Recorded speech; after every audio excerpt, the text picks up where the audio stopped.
ഇന്ന് രാത്രി എല്ലാ പ്രിയപ്പെട്ടവരെയും ദൈവം അനുഗ്രഹിക്കട്ടെ. വായിച്ച തിരുവെടുത്ത് ലൂക്കോസിന്റെ സുവിശേഷം 2-ാം അധ്യായത്തിന്റെ 8 മുതലാണല്ലോ. അതിന്റെ 10-ാമത്തെ വാക്യം ദൈവദാസൻ ഒന്ന് എടുത്ത് വായിക്കണമെന്ന് അപേക്ഷിക്കുന്നു.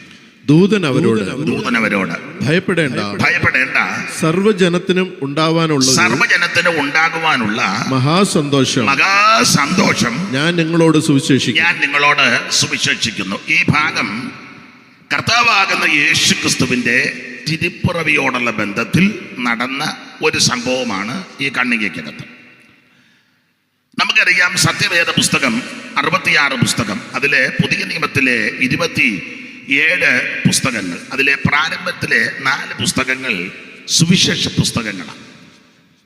ഇവിടെ ഇരിക്കുന്നവർക്കെല്ലാം അത് മനപ്പാഠമാണ്. മത്തായി, മർക്കോസ്, ലൂക്കോസ്, യോഹന്നാൻ. അപ്പോൾ സുവിശേഷം ഈ വിശ്വാസമാർഗത്തിൽ വന്ന ആ ആരംഭകാലത്ത് ധരിച്ചത് 4 സുവിശേഷം ഉണ്ടെന്ന്. എന്നാൽ ദൈവദാസന്മാർ ദൈവവചനം പഠിപ്പിക്കുകയും അത് കേൾക്കുകയും ചെയ്തപ്പോൾ മനസ്സിലായി സുവിശേഷം 4 ഇല്ല, സുവിശേഷം 1 ഉള്ളൂ. അപ്പോൾ ഇന്ന് രാത്രി ആ സുവിശേഷമാണ് ഇവിടെ ഈ പ്രാരംഭ ദിവസം വീണ്ടും അറിയിക്കുന്നത്. അപ്പോൾ യേശു ക്രിസ്തുവിന്റെ തിരുപ്പിറവിയോടുള്ള ബന്ധത്തിൽ സംഭവിച്ച ചില കാര്യങ്ങൾ ആ ഭാഗം അടുക്കടുക്കായി പഠിക്കുമ്പോൾ ഞാൻ ഇങ്ങനെ പറയാറുണ്ട്. ഒന്ന്, ആ ഭാഗത്ത് വിശദീകരിക്കുന്നില്ല. ക്രിസ്തുവേശുവിന്റെ തിരുപ്പിറവിയിൽ സംഭവിച്ചത് ഒന്ന്, ഇരുട്ട് മാറി. അപ്പോൾ യേശു ക്രിസ്തുവിന്റെ തിരുജനനത്തിന്റെ വിശേഷത വ്യക്തികളുടെ, കുടുംബത്തിന്റെ, ദേശത്തിന്റെ ഇരുട്ട് മാറ്റും. ഈ യോഗം ഇവിടെ നടത്തുന്നത് ആ ഉദ്ദേശത്തോടു കൂടിയാണ്. എന്ന് പറഞ്ഞാൽ ഈ ദേശത്തിന്റെ സ്ഥിതിക്ക് മാറ്റം വരണം. ഞാൻ വിശദീകരിക്കുന്നില്ല, നിങ്ങൾക്ക് എന്നേക്കാൾ അറിവും പരിജ്ഞാനമുള്ളവരാ, വിശേഷിച്ച് വചനത്തിലുമൊക്കെ. ഒന്ന്, ദേശത്തിന്റെ ഇരുട്ട് മാറ്റും. 2, ആ ഭാഗം തിരിച്ച് ശരിക്ക് വായിക്കുമ്പോൾ അവിടെ ഒരു പദമുണ്ട്, സർവ്വജനത്തിനും ഉണ്ടാകുവാനുള്ള ഒരു മഹാസന്തോഷം. അപ്പോൾ യേശു ക്രിസ്തുവിന്റെ തിരുപ്പിറവി കൊണ്ട് മനുഷ്യ സമൂഹത്തിന്, മാനവരാശിക്ക് സന്തോഷം കൈവരും. സന്തോഷം കിട്ടാൻ മനുഷ്യൻ ധാരാളം കാര്യങ്ങൾ ചെയ്യാറുണ്ട്, പോകാറുണ്ട്, പ്രവർത്തിക്കാറുണ്ട്. എന്നാൽ ഇന്ന് രാത്രി യേശു ക്രിസ്തുവിനെ ഉള്ളത്തിൽ ഏറ്റെടുത്താൽ നിരാശ മാറി സന്തോഷം ഉണ്ടാകും. അപ്പൊ 1, ഇരുട്ട് മാറും. 2, സന്തോഷം ഉണ്ടാകും. 3, ആ ഭാഗത്ത് ഇങ്ങനെ ദൂതൻ പറയുകയാ അവരോട്, ഭയപ്പെടേണ്ട. അങ്ങനെയെങ്കിൽ യേശു ക്രിസ്തുവിന്റെ തിരുപ്പിറവി കൊണ്ട് നമ്മുടെ ഭയം മാറും. പല വിഷയത്തിൽ ഭയമുള്ളവരെ ഇന്ന് രാത്രി ഇവിടെ ഇരിപ്പുണ്ട്. രോഗങ്ങളെ ഭയക്കുന്നവരുണ്ട്, പ്രകൃതി ശക്തികളെ ഭയക്കുന്നവരുണ്ട്, സമൂഹത്തെ ഭയപ്പെടുന്നവരുണ്ട്, ചുറ്റുപാടുകളെ ഭയപ്പെടുന്നവരുണ്ട്. എല്ലാവരും യോജിക്കത്തില്ല. ആഭിചാരത്തെ ഭയപ്പെടുന്നവരുണ്ട്. ഇന്ന് എന്നോട് ഒരാൾ പറഞ്ഞു, എനിക്ക് ഒന്നും പേടിയില്ല, പക്ഷെ എനിക്ക് പട്ടിയെ പേടിയാണെന്ന് പറഞ്ഞു. അപ്പോൾ രാവിലെ ഞാൻ ചന്ത വരെ പോയപ്പോൾ ഒരു സഹോദരനെ പട്ടി കടിച്ചു. അവൻ പറഞ്ഞു 14 കുത്ത് മുറിവുള്ള ഭാഗത്തേക്ക്. തന്നെയല്ലേ കുറേ പന്നപ്പട്ടി ഇപ്പോൾ ഇറങ്ങിയിട്ടുണ്ട്. ഒരു തള്ള പറയുന്ന പട്ടിയെ ഒന്നും ചെയ്യരുതെന്ന്. അതവിടെ നിൽക്കട്ടെ. അപ്പോൾ അങ്ങനെയൊക്കെ ഒന്നല്ലെങ്കിൽ മറ്റൊന്നിനെ എല്ലാവരും ഭയപ്പെടുന്നവരാണ്. പിശാചിനെ പേടിക്കുന്നവരുണ്ട്, മരിച്ചുപോയവരെ പേടിക്കുന്നവരുണ്ട്. ഇതിനകത്തുമുണ്ട്. അവിടെ അമ്മച്ചി തന്നു, അങ്ങനെയൊക്കെ പേടിക്കുന്നവരുണ്ട്. അപ്പോൾ പലവിധ ഭയം മനുഷ്യനുണ്ട്. അതുകൊണ്ട് ഇന്ന് രാത്രി വിശദീകരിക്കുന്നില്ല, എല്ലാം ഞാൻ തൊട്ട് പോവുക, വിശദീകരണത്തിലോട്ടൊന്നും പോകുന്നില്ല. യേശു ക്രിസ്തുവിന്റെ തിരുപ്പിറവിയാൽ നമ്മുടെ ഭയം മാറും. 1, ഇരുട്ട് മാറും. 2, സന്തോഷം ലഭിക്കും. 3, ഭയം മാറും. 4, ദൂതൻ അവിടെ പറയുന്നൊരു പദമുണ്ട്, നിങ്ങൾക്കൊരു രക്ഷിതാവ്. അപ്പോൾ ഇന്ന് രാത്രി യേശു ക്രിസ്തുവിന്റെ വിശേഷത നമ്മുടെ രക്ഷിതാവ്. എന്നെ ആരും രക്ഷിക്കാനില്ല, എനിക്ക് രക്ഷകനായിട്ട് ആരുമില്ല, ഞാൻ അനാഥനായ, എന്നെ ആർക്കും വേണ്ട, എന്നോട് തൃപ്തിയിൽ എന്തിനായി ഇങ്ങനെ ജീവിക്കുന്നത്? തലയെ കൈവച്ച് ശപിക്കുന്നവർ, തന്നെത്താൻ ശപിക്കുന്നവരുണ്ട്. അയ്യോ, ഞാൻ ജനിക്കേണ്ട ഒരു കാര്യവുമില്ല. പക്ഷെ ഇന്ന് രാത്രി ഓർപ്പിക്കട്ടെ, നിരാശപ്പെടരുത്, നിനക്കൊരു രക്ഷിതാവ്. ദൈവത്തിന്റെ മഹത്വം. ആ രക്ഷിതാവ് ഇന്ന് രാത്രി നമ്മുടെ നടുവിലുമുണ്ട്. അപ്പോൾ യേശു ക്രിസ്തുവിൻ്റെ തിരുപ്പിറവിയോടുള്ള ബന്ധത്തിൽ ഞാൻ 4 കാര്യം അവിടെ ഓർപ്പിച്ചത്. വായിച്ച വാക്യത്തോട് കൂറ് പുലർത്തേണ്ടത് കൊണ്ട് ഈ 4 കാര്യം. 1, ദൈവത്തിന് മഹത്വം, പ്രൈസ് ദി ലോർഡ്. വായിക്കുന്നത് ഇരുട്ട് മാറുക. 2, സന്തോഷം ലഭിക്കും. 3, അവിടെ വായിക്കുന്നത് നമുക്കൊരു രക്ഷിതാവിനെ ലഭിച്ചിരിക്കുക. ദൈവത്തിന് സ്തോത്രം. ഇന്ന് രാത്രി ഈ അനുഭവങ്ങൾ പ്രാപിച്ച് വേണം ഇവിടുന്ന് എല്ലാവരും തിരിച്ചു പോകാൻ. ദൈവത്തിന് മഹത്വം. അതിന്റെ 10ാം വാക്യം ഒന്ന് എടുത്തു വായിക്കണമെന്ന് വീണ്ടും അപേക്ഷിക്കുന്നു. ആ 2:10. ദൂതൻ അവരോട്, ഭയപ്പെടേണ്ട, സർവ്വജനത്തിനും ഉണ്ടാവാനുള്ള ഒരു മഹാസന്തോഷം ഞാൻ നിങ്ങളോട് സുവിശേഷിക്കുന്നു. അപ്പൊ ശ്രദ്ധിക്കുക, നമ്മുടെ ഇരുട്ട് മാറ്റുന്ന മാർഗമാണ്, സന്തോഷം തരുന്ന മാർഗമാണ്, ഭയം മാറ്റുന്ന മാർഗമാണ് നമുക്കൊരു രക്ഷിതാവും. അതിനോടുള്ള ബന്ധത്തിൽ 10ാം വാക്യത്തെ പറയുക, ദൂതൻ അവരോട് ഭയപ്പെടേണ്ട, സർവ്വജനത്തിനും ഉണ്ടാവാനുള്ള ഒരു മഹാസന്തോഷം ഞാൻ നിങ്ങളോട് സുവിശേഷിക്കുന്നു. ഇന്ന് രാത്രി ഒരു കാര്യം കൂടെ പറയാം. യേശു ക്രിസ്തുവിന്റെ ജനനം എല്ലാവരുടെയും ജനനം പോലല്ല. എല്ലാവരുടെയും ജനന നിലയിലല്ല യേശു ജനിച്ചിരിക്കുന്നത്. വിശദീകരണത്തിലേക്ക് പോകുന്നില്ല. ഈ ഭാഗത്ത് ക്രിസ്തുയേശുവിന്റെ ജനനത്തിന്റെ ഒരു വിശേഷത, ഈ ഭൂമിയിലേക്ക് അവിടുന്ന് ജനിച്ചപ്പോൾ സ്വർഗത്തിലെ ദൈവം ആ ജനന വിവരം അറിയിക്കാൻ ആദ്യം ഒരു ദൂതനെ അങ്ങോട്ട് വിട്ടത്. ഒരു ദൂതനെ. ആ 8ാം വാക്യം ദൈവദാസനെ ഒന്നുകൂടെ വായിക്കാം. 8. അന്ന് ആ പ്രദേശത്ത് ഇടയന്മാർ രാത്രിയിൽ ആട്ടിൻകൂട്ടത്തെ കാവൽ കാത്ത് വെളിയിൽ പാർത്തിരുന്നു. അടുത്തത്, അപ്പോൾ കർത്താവിന്റെ ഒരു ദൂതൻ അവരുടെ അരികെ നിന്നു. ഓടിച്ചു വായിക്കാം. കർത്താവിന്റെ തേജസ് അവരെ ചുറ്റുമിന്നി, പിന്നെ അവർ ഭയപരവശരായി തീർന്നു. ദൂതൻ അവരോട്, ഏകവചനമാ, ദൂതൻ അവരോട്. അപ്പൊ ശ്രദ്ധിക്കുക, യേശു ക്രിസ്തുവിന്റെ തിരുപ്പിറവി എല്ലാവരുടെയും ജനനം പോലല്ല. ക്രിസ്തുയേശുവിന്റെ ജനനത്തിന് ധാരാളം വിശേഷതകളുണ്ട്. കൊരിന്ത്യലേഖനത്തിൽ പൗലോസ് കൊടുത്തിരിക്കുന്ന പ്രയോഗം, യേശു ക്രിസ്തു തിരുവെടുത്ത് പറഞ്ഞതുപോലെ മരിച്ച് അടക്കപ്പെട്ട് തിരുവെടുത്ത് പറഞ്ഞതുപോലെ ഉയർത്തുന്ന, അങ്ങനെ അല്പം കൂടെ ചേർത്ത് ചിന്തിക്കുന്നതല്ല, തിരുവെടുത്ത് പറഞ്ഞതുപോലെ അവിടുന്ന് ജനിച്ചത്. ആ ഭാഗത്തേക്ക് വരുന്നുണ്ട്. അപ്പോൾ എല്ലാവരുടെയും ജനനം പോലല്ല യേശു ക്രിസ്തുവിന്റെ ജനനം. എന്താ ജനനത്തിന്റെ വിശേഷത? ഈ ഭാഗത്ത് കൊടുത്തിരിക്കുന്നത്, അവിടുന്ന് ഈ ഭൂമിയിലേക്ക് ജനിച്ചപ്പോൾ സ്വർഗത്തിലെ ദൈവം ഈ ജനന വാർത്ത അറിയിക്കാൻ ഒരു ദൂതനെ ആദ്യം വിട്ടു. ഞാൻ നിങ്ങൾ ഇവിടെ ജനിച്ചു, ഏത് ദൂതനാ പറഞ്ഞു? അല്ല, ഉന്നതന്മാരൊക്കെ ഇവിടെ ജനിച്ചിട്ടുണ്ട്. ഏതേലും വ്യക്തികൾ ജനിച്ച കൂട്ടത്തിൽ ദൂതനം വന്ന് പറഞ്ഞു. ഇവിടെ പ്രഗത്ഭന്മാരും മിടുക്കന്മാരും ഒക്കെ വന്ന് ജനിച്ചത്. അസമർത്ഥനായ സീസറും പ്രശസ്തനായ ഹോമറും സമത്വമറ്റ സോളമൻ തുടങ്ങിയുള്ള ആ പ്രമുഖന്മാരെല്ലാം ഇവിടെ ജനിച്ചു.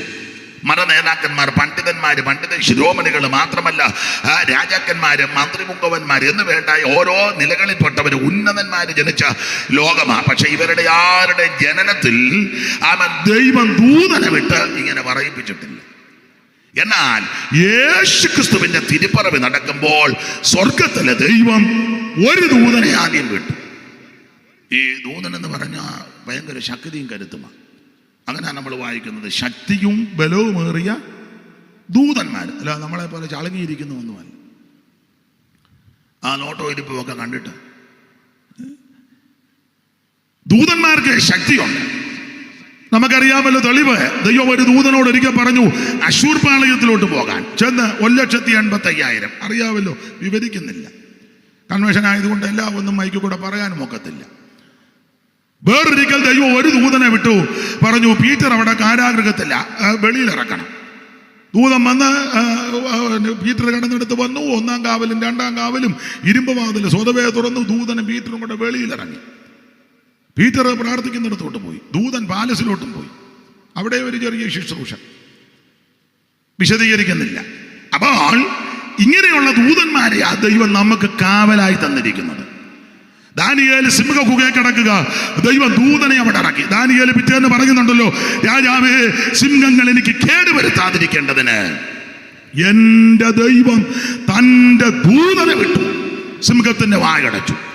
ഇങ്ങനെ ശക്തിയുള്ള ബലമേറിയ ദൈവദൂതന്മാര്, സങ്കീർത്തനത്തിൽ വായിക്കുന്നത് ദൈവത്തിന്റെ രഥങ്ങൾ കോടി കോടിയും 1000,000-ആണ്. അങ്ങനെയെങ്കിൽ ഇന്ന് രാത്രി അങ്ങനെയുള്ള ദൂതന്മാർ കോടിക്കണക്കിനാ. അതിൽ ഒരു ദൂതനെ വിളിച്ചേച്ച് ദൈവം പറഞ്ഞു അങ്ങോട്ട് എല്ലാം പറഞ്ഞു. അപ്പൊ യേശു ക്രിസ്തുവിന്റെ ജനന വാർത്ത അറിയിക്കാൻ ആദ്യം ഒരു ദൂതനെ ദൈവം അയച്ചു. നിങ്ങൾ ആ ഭാഗം പഠിക്കുമ്പോൾ അറിയാം, ഈ ഒരു ദൂതൻ വന്ന് ആട്ടിടയന്മാരോട് ഈ വസ്തുതയെല്ലാം കൂടെ അറിയിച്ചുകൊണ്ടിരിക്കുമ്പോൾ ദൂതന്മാരുടെ ഒരു സംഘം വീണ്ടും വരിക. 13-ാം വാക്യം വായിക്കാം. 13. പെട്ടെന്ന് സ്വർഗീയ സൈന്യത്തിന്റെ ഒരു സംഘം ഒരു സംഘം ദൂതനോട് ചേർന്ന്, അവിടെ എത്ര ദൂതന്മാരുണ്ടെന്ന് എഴുതിയിട്ടില്ല, ഒരു സംഘമെന്ന. ആദ്യം വന്നത് ഒരു ദൂതൻ ഈ ജനന വാർത്ത അറിയിക്കാൻ. അല്പം കഴിഞ്ഞപ്പോൾ ഈ ദൂതൻ ഇത് അറിയിച്ചുകൊണ്ടിരിക്കുമ്പോൾ സ്വർഗത്തിലെ ഒരു വലിയ സംഘം ഇങ്ങോട്ട് വന്നു. ഈ സംഘം അങ്ങോട്ട് വന്ന് ഈ ആദ്യം വന്ന ദൂതനോട് ചേർന്ന്, അങ്ങനെ എഴുതിയേക്കുന്നത് വായിച്ചു. ഒരു സംഘം ദൂതനോട് ചേർന്ന് ദൈവത്തെ പുകഴ്ത്തി. അപ്പൊ ദൈവത്തെ പുകഴ്ത്തുമ്പോ ഇങ്ങനെയൊക്കെയാ പുകഴ്ത്തേണ്ടത്. ദൈവത്തിന് മഹത്വം. ഞാൻ വിശദാംശങ്ങളിലേക്കൊന്നും പോകുന്നില്ല. അപ്പോൾ ഇങ്ങനെ ഒരു ജനനം ആരുടെയും നടന്നിട്ടില്ല. എങ്ങനെ? ഒരു ദൂതനെ വിട്ടത് പറയിച്ചുകൊണ്ടിരിക്കുമ്പോൾ ഒരു സംഘം ദൂതന്മാർ, എൻ്റെ ഭാഷയെ പറഞ്ഞാൽ ആ ജനിച്ച സ്ഥലത്തിന് മുകളിലായിട്ട് ആകാശമണ്ഡലം മുഴുവൻ ദൂതന്മാരുടെ സംഘമാണ്. അതാണ് യേശുവിന്റെ ജനനത്തിന്റെ ഒരു വിശേഷത. എല്ലാ ഭാഗത്തേക്കും പോകുന്നില്ല. അപ്പോൾ ഇന്ന് രാത്രി ഓർപ്പിക്കട്ടെ ഈ ക്രിസ്തുയേശുവിന്റെ തിരുപ്പിറവി. എന്നിട്ട് ദൂതൻ പറയുന്ന ഭാഗമാണ് 10-ാം വാക്യം.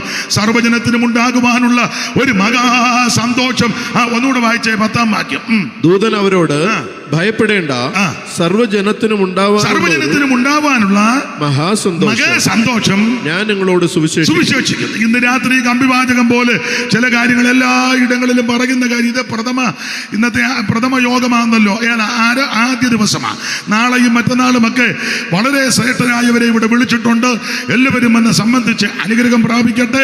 ദേശത്തിന് അനുഗ്രഹമായിട്ട് ഇത് ആദ്യ ദിവസമായതുകൊണ്ട് ഇന്ന് രാത്രി ലളിതമായിട്ട് എല്ലായിടത്തും പറയുന്ന കാര്യമാണ്. സുവിശേഷത്തെ പറ്റി അല്പകാര്യമെന്ന് പറയാം. അറിവുള്ള കാര്യമാണ്. ഇന്ന് ഞാനിത് പറയുമ്പോൾ നിങ്ങൾ ചിന്തിക്കും, ഓ ഇത് പറയാനാണോ ഇയാൾ താമസിച്ച് ഇങ്ങോട്ട് വന്നത്? ഇത് പറയാനായിരുന്നെങ്കിൽ ജിജോ പാസ്റ്റം പറഞ്ഞാലും വായിച്ച കർത്തൃദാസനും സാംസനും ഒക്കെ പറഞ്ഞാൽ അവർക്കുമൊക്കെ അറിയാമായിരുന്നു. ഇത് പറയാനാണോ ഇത്ര താമസിച്ച് വന്നത് എന്ന് നിങ്ങൾ ചിലപ്പം പറഞ്ഞില്ലേലും ഹൃദയത്തിലെങ്കിലും ചിന്തിക്കും. എന്നാലും ഇന്ന് രാത്രി എന്തോ ചിന്തിച്ചാലും നമുക്ക് ചില കാര്യമൊന്ന് ചിന്തിക്കാം. കർത്താവിന് മഹത്വം. അതുകൊണ്ട് ഇന്ന് രാത്രി എന്നെ കേൾക്കുന്ന പ്രിയരെ ശാന്തമായിട്ട് ചിന്തിക്കുക. സർവ്വജനത്തിനും ഉണ്ടാകുവാനുള്ള ഒരു മഹാസന്തോഷം ഞാൻ നിങ്ങളോട് സുവിശേഷിക്കുന്നു. അതുകൊണ്ട് ഇന്ന് രാത്രി ഓരോരോ തലക്കെട്ടുകളായിട്ടാണ് ഇന്ന് രാത്രി ഓർപ്പിക്കട്ടെ. സുവിശേഷം എന്താ? ഈ സുവിശേഷം എന്താണ്? സുവിശേഷം ഈ യോഗം കഴിഞ്ഞ് അങ്ങോട്ട് പോകുമ്പോൾ ആരെല്ലാം ചോദിക്കുക, എവിടെ പോയി? അത് ഇന്നടത്ത് പോയി. എന്തുവാ അവിടെ സുവിശേഷ യോഗമാണ്. ഉടനെ അവർ ചോദിക്കുക, എന്തുവാ സുവിശേഷം? നമ്മളോട് ചോദിച്ചാൽ നമ്മൾ പിന്നെ പലരും ആരോടും മിണ്ടാത്തത് കൊണ്ട് ആരും ചോദിക്കുന്നില്ലെന്ന്.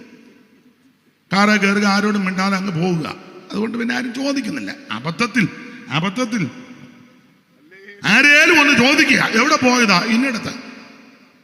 ഷൈനി സിസ്റ്ററും കുടുംബവും അവിടെ സുവിശേഷ യോഗം നടത്തും. ഉടനെ അവർ ചോദിക്കുക, എന്തുവാ സുവിശേഷം? ഉടനെ നമ്മുടെ മറുപടി, ഇത്ര നാളായിട്ട് അറിയാൻ മേലേ? അതാണോ അതിന്റെ മറുപടി? അല്ല, അവർ ന്യായമായി ചോദിക്കുക, എന്താണ് നിങ്ങൾ വർത്താനം പറയുന്നത്? സുവിശേഷം എന്നാന്ന് പുള്ളിക്കാരിയോട് ഇവിടെ ഞാനല്ലയോ പറഞ്ഞുകൊണ്ടിരിക്കുന്നത്? എന്നാ പറഞ്ഞു കൊടുക്കും മോളെ. അപ്പൊ ശ്രദ്ധിക്കുക, ഇടക്കിടക്ക് ഞാൻ നോക്കും. പിന്നെ അപ്പൊ എന്താണ് സുവിശേഷം എന്ന് ചോദിച്ചാൽ ഉടനെ നമ്മൾ പറയുക, സുവിശേഷം അറിയാൻ മേലെ. ഇല്ല, അതെന്നാ? എവിടെ വീട്? പന്തളത്തായിട്ട് അറിയാൻ മേല. ഇവിടെ ഈ പന്തളം മത്തായിച്ചനല്ലയോ ആദ്യം ആല് നിൽക്കുന്നതില്. പിന്നെ ഇവിടെ വന്ന് പ്രാപിച്ചില്ല, അങ്ങ് പരണീത്ത് പോയ പ്രാപിച്ചു. ഇവിടെ വന്ന് പുള്ളി ശക്തിപ്പെട്ടില്ല, നേരെ അങ്ങ് പോയി. അപ്പൊ ആരെങ്കിലും വന്ന് ചോദിക്കുക, എന്താ സുവിശേഷം? അപ്പൊ അതിന് നമ്മൾ ന്യായമായ മറുപടി പറയണം. മറുപടി പറയാൻ നമുക്ക് വ്യവസ്ഥയുണ്ട്. ഉടക്കുണ്ടാക്കരുത്, അലോഗ്യമുണ്ടാക്കരുത്, വഴക്കുണ്ടാക്കരുത്, തർക്കിക്കരുത്. പിന്നെ എങ്ങനെയാ മറുപടി? വായിച്ചേ, അറിവുള്ള വാക്യം ആ കർത്തൃദാസനെ ഒന്ന് വായിച്ച്. പത്രോസിന്റെ 1-ാം ലേഖനം 3-ാം അധ്യായത്തിന്റെ 15-ാമത്തെ തിരുവെടുത്ത് ഒന്ന് വായിച്ച്. ഏതായാലും ദൈവദാസൻ എനിക്ക് വായിച്ചു തരുന്നതിന് ഒത്തിരി അഭിനന്ദിക്കും. ഈ അടുത്ത കാലത്ത് ആരും വായിച്ചു തരികയില്ല. വായിച്ചോ, പത്രോസിന്റെ 1-ാം ലേഖനം 3-ാം അധ്യായത്തിന്റെ 15-ാം വാക്യം. നിങ്ങളിലുള്ള പ്രത്യാശയെ കുറിച്ച് ന്യായം ചോദിക്കുന്ന തർക്കിക്കാനൊന്നുമില്ല, ഉടക്കാനില്ല, ബഹളം ഉണ്ടാക്കാനില്ല, ന്യായം ചോദിക്കുകയാണെങ്കിൽ. ഇപ്പൊ എല്ലായിടത്തും കണ്ണനത്തിൽ തുടങ്ങി അവസാനം പിന്നെ വേറെയൊക്കെയാ പറയുന്നത്. നിന്റെ കുടുംബചരിത്ര എന്നെ കൊണ്ട് ഇത് കണ്ണനത്തിൽ തുടങ്ങിയ അന്യഭാഷ നിന്നോ നിന്നില്ലയോ അല്ലെ ശരിയോ തെറ്റോ ഇതിലാ തുടങ്ങുന്നത്. അവസാനം ജയം കിട്ടാതെ വരുമ്പോൾ പറയാം നിന്റെ പഴയ ചരിത്രമൊന്നും എന്നെ കൊണ്ട്. ഇതൊക്കെ ഇപ്പോഴത്തെ കണ്ണൻ ആടെ ഒന്നും വിവരിക്കുന്നില്ല. അപ്പൊ അതുകൊണ്ട് തർക്കിക്കാനും കണ്ണിക്കാനും വാദിക്കാനും ഒന്നും ഇപ്പൊ ആളല്ല. ന്യായമായിട്ട് അറിയാനുള്ള ആഗ്രഹത്തോടെ കേൾക്കാനുള്ള താല്പര്യത്തോടെ ആരേലും ചോദിച്ചാൽ അത് മറുപടി നമ്മൾ പറയാം, ബാധ്യസ്ഥരാ. അപ്പൊ എങ്ങനെയാ മറുപടി പറയേണ്ടത്? ഒന്നുകൂടെ വായിച്ചോ. 3:15. നിങ്ങളിലുള്ള പ്രത്യാശയെക്കുറിച്ച് ന്യായം ചോദിക്കുന്ന ഏവനോടും സൗമ്യതയും ഭയഭക്തിയും പൂണ്ട് പ്രതിവാദം പറവാൻ എപ്പോഴും ഒരുങ്ങിയിരിക്കണം. ഏത് അർദ്ധരാത്രി, എന്റെ ഭാഷ ഏത് നട്ടപ്പാതിരാക്ക് വിളിച്ചു ചോദിച്ചാലും നമ്മൾ ഇത് മറുപടി പറയണം. വിശദീകരിക്കുന്നില്ല, ഓടിച്ചു പോകുക. അപ്പൊ ഇന്ന് രാത്രി ഓർപ്പിക്കട്ടെ, എന്താണ് സുവിശേഷം? ആരെങ്കിലും ചോദിച്ചാൽ നമ്മൾ അതിന് മറുപടി പറയണം. അപ്പൊ ഇത് മറുപടി പറയുന്നതിന് മുമ്പ് സുവിശേഷം എന്തല്ല? ഒന്ന്, മതം മാറ്റമല്ല. ഇത് മതപ്രസംഗമല്ലല്ലോ. ഇത് green Valley international charitable ministry ഒരുക്കുന്ന 2ാമത് തിരുവചനോത്സവമാണ് അല്ലേ? തിരുവചനോത്സവം മതപ്രസംഗമല്ല. മതപ്രസംഗത്തിനായി എന്നെ വിളിച്ചെങ്കിൽ ഞാൻ വരത്തുമില്ല, എനിക്ക് അറിയത്തുമില്ല, ഞാൻ മതത്തിന്റെ ആളുമല്ല. അപ്പൊ ഇന്ന് രാത്രി ഇവിടെ ദൈവവചനമാണ് പറയുന്നത്, സുവിശേഷമാണ്. അപ്പോൾ ഇത് സുവിശേഷം എന്ന് പറഞ്ഞാൽ മതം മാറ്റമല്ല. ഒരു തള്ള നെടുക നടന്ന് പറയാ മതം മാറ്റമാണ്. പോട്ടെ. അയ്യോ, ഇത് മതം ഞാൻ ഇന്ന് വരെ ആരോടും മതം മാറാൻ പറഞ്ഞിട്ടില്ല, പറയത്തുമില്ല. നിങ്ങൾ ഇന്ന മതം വിട്ട് ചിന്ന മതത്തിലോട്ട് കയറുന്ന ഞാൻ ആരോടും പറഞ്ഞിട്ടില്ല. ഇത് മതം മാറ്റമല്ല സുവിശേഷം. പിന്നെ സംഘടന മാറുന്നതുമല്ല സുവിശേഷം. പിന്നെ സഭ മാറുന്നതുമല്ല സുവിശേഷം.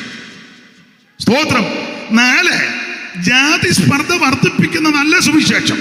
5, അപരന്റെ പെടലിയെടുക്കാൻ പ്രേരണ കൊടുക്കുന്ന പ്രസംഗമോ ആശയമോ അല്ല സുവിശേഷം. ഇങ്ങനെ പറഞ്ഞാൽ വെളുക്കുപോലും പറയാനുണ്ട്. എന്നാൽ എന്താണ് സുവിശേഷം?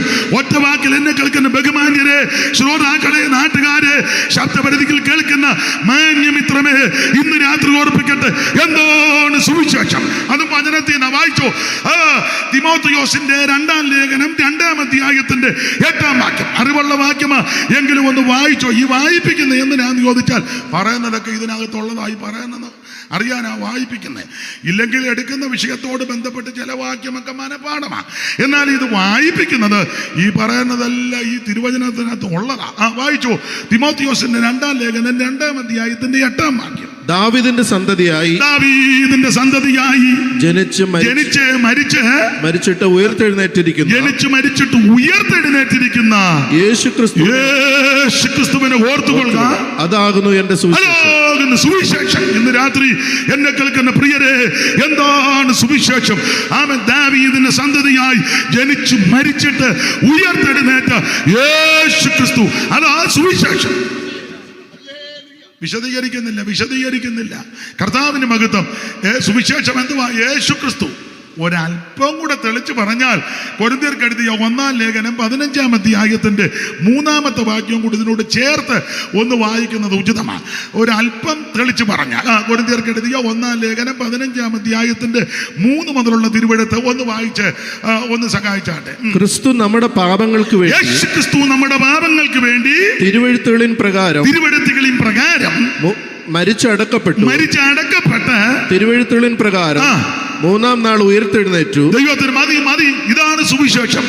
യേശുക്രിസ്തുവിന്റെ ജനനം, യേശുക്രിസ്തുവിന്റെ മരണം, യേശുക്രിസ്തുവിന്റെ അടക്കം, യേശുക്രിസ്തുവിന്റെ ഉയർപ്പ്, ഇതാ സുവിശേഷം. അല്ലാതെ മതം മാറ്റവും സഭമാറ്റവും ഒന്നുമല്ല. യേശുക്രിസ്തുവിന്റെ ജനനം, യേശുക്രിസ്തുവിന്റെ മരണം, യേശുക്രിസ്തുവിന്റെ അടക്കം, യേശുക്രിസ്തുവിന്റെ ഉയർപ്പ്, വിശദീകരിക്കുന്നില്ല. നാളെയും മറ്റന്നാളും ഒക്കെ ഇന്നിപ്പോൾ ആരംഭ ദിവസമായതുകൊണ്ട് എല്ലാ കാര്യവും ചിലപ്പോൾ അല്പം താമസിച്ചായിരിക്കും തുടങ്ങിയത്. തന്നെയല്ല, ഉദ്ഘാടനം അധികമൊന്നും സമയമെടുത്തില്ലെന്ന് ഞാൻ അറിഞ്ഞു. പിന്നെ ബഹുമാന്യ കർത്തദാസൻ്റെ സാക്ഷ്യം. അപ്പോൾ ഇത് ആരംഭ ദിവസമായിട്ട് ഇങ്ങനെയൊക്കെ ഒക്കുകൊണ്ട് ആരുടെയും കുഴപ്പമൊന്നുമില്ല. നാളെയും മറ്റന്നാളും ഒക്കെ ഇങ്ങനത്തെ പരിപാടി ഇല്ലാത്തത് കൊണ്ട് വരുന്നവർക്ക് ഇച്ചിരി കൂടെ സമയം ലഭിക്കും. അപ്പോൾ അവരത് വിശദമായിട്ട് പറയും. ചിലപ്പം വരുന്നവർ ചോദിക്കും, പുള്ളി ഇന്നലെ എന്നാ പറഞ്ഞേച്ച് പോയത്. അപ്പം ചിലപ്പോൾ ഇത് കണ്ടുകൊണ്ടിരിക്കുകയായിരിക്കും. അപ്പം അതുകൊണ്ട് അവര് പിന്നാലെ വരുന്നവര് അത് ക്രമത്താലെ അതൊക്കെ കഴിവുള്ളവരായി വരുന്നത്, ഏതായാലും കഴിവുള്ളവരെയായി വിളിച്ചേക്കുന്നത്, ഞാൻ ഒഴികെ. ദൈവത്തിന്റെ മഹത്വം. അപ്പോൾ ഇന്ന് രാത്രി ഒരു കാര്യം ഓർപ്പിക്കട്ടെ. എന്താണ് സുവിശേഷം? സുവിശേഷം യേശു ക്രിസ്തു.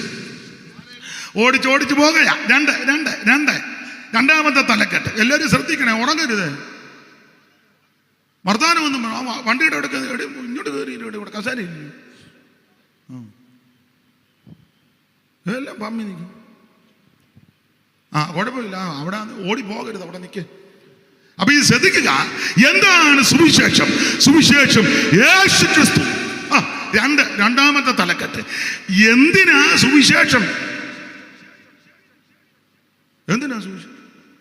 ചിലർ ചിന്തിക്കുന്നത് ഒരു ഷൈനിയും ബാബുവും കൂടെ വന്ന് ആടിയിട്ടുണ്ട്, വീടും വെച്ച് കണ്ടമാനം കാശ് കിട്ടുന്ന തെള്ളുന്നത് കൊണ്ട്. അയ്യോ, കാശ് കിട്ടുന്ന തെള്ളുന്നത് കൊണ്ടല്ല. പിന്നെ എന്തിനായി സുവിശേഷം? വായിച്ചോ. സുവിശേഷം എന്തിനാന്ന് ചോദിച്ചാൽ, അവൻ സകല മനുഷ്യനും രക്ഷപ്പെടാൻ.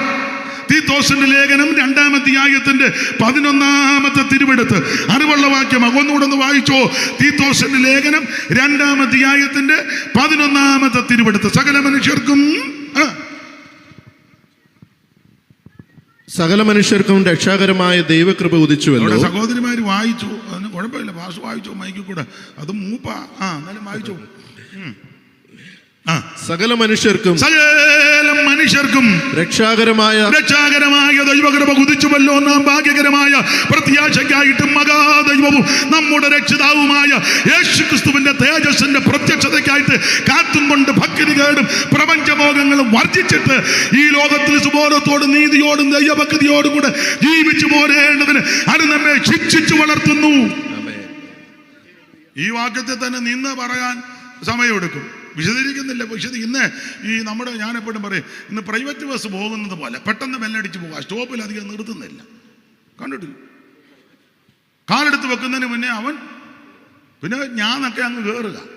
അപ്പം ഇന്ന് പ്രൈവറ്റ് ബസ് പോകുമ്പോൾ അങ്ങ് പോവുക, അധികം നേരെ സ്റ്റോപ്പിലൊന്നും മോനെ വേഗുന്നില്ല. കുഞ്ഞാണിച്ച ഹരി കാറ്റുമൊക്കെ കൊണ്ട്.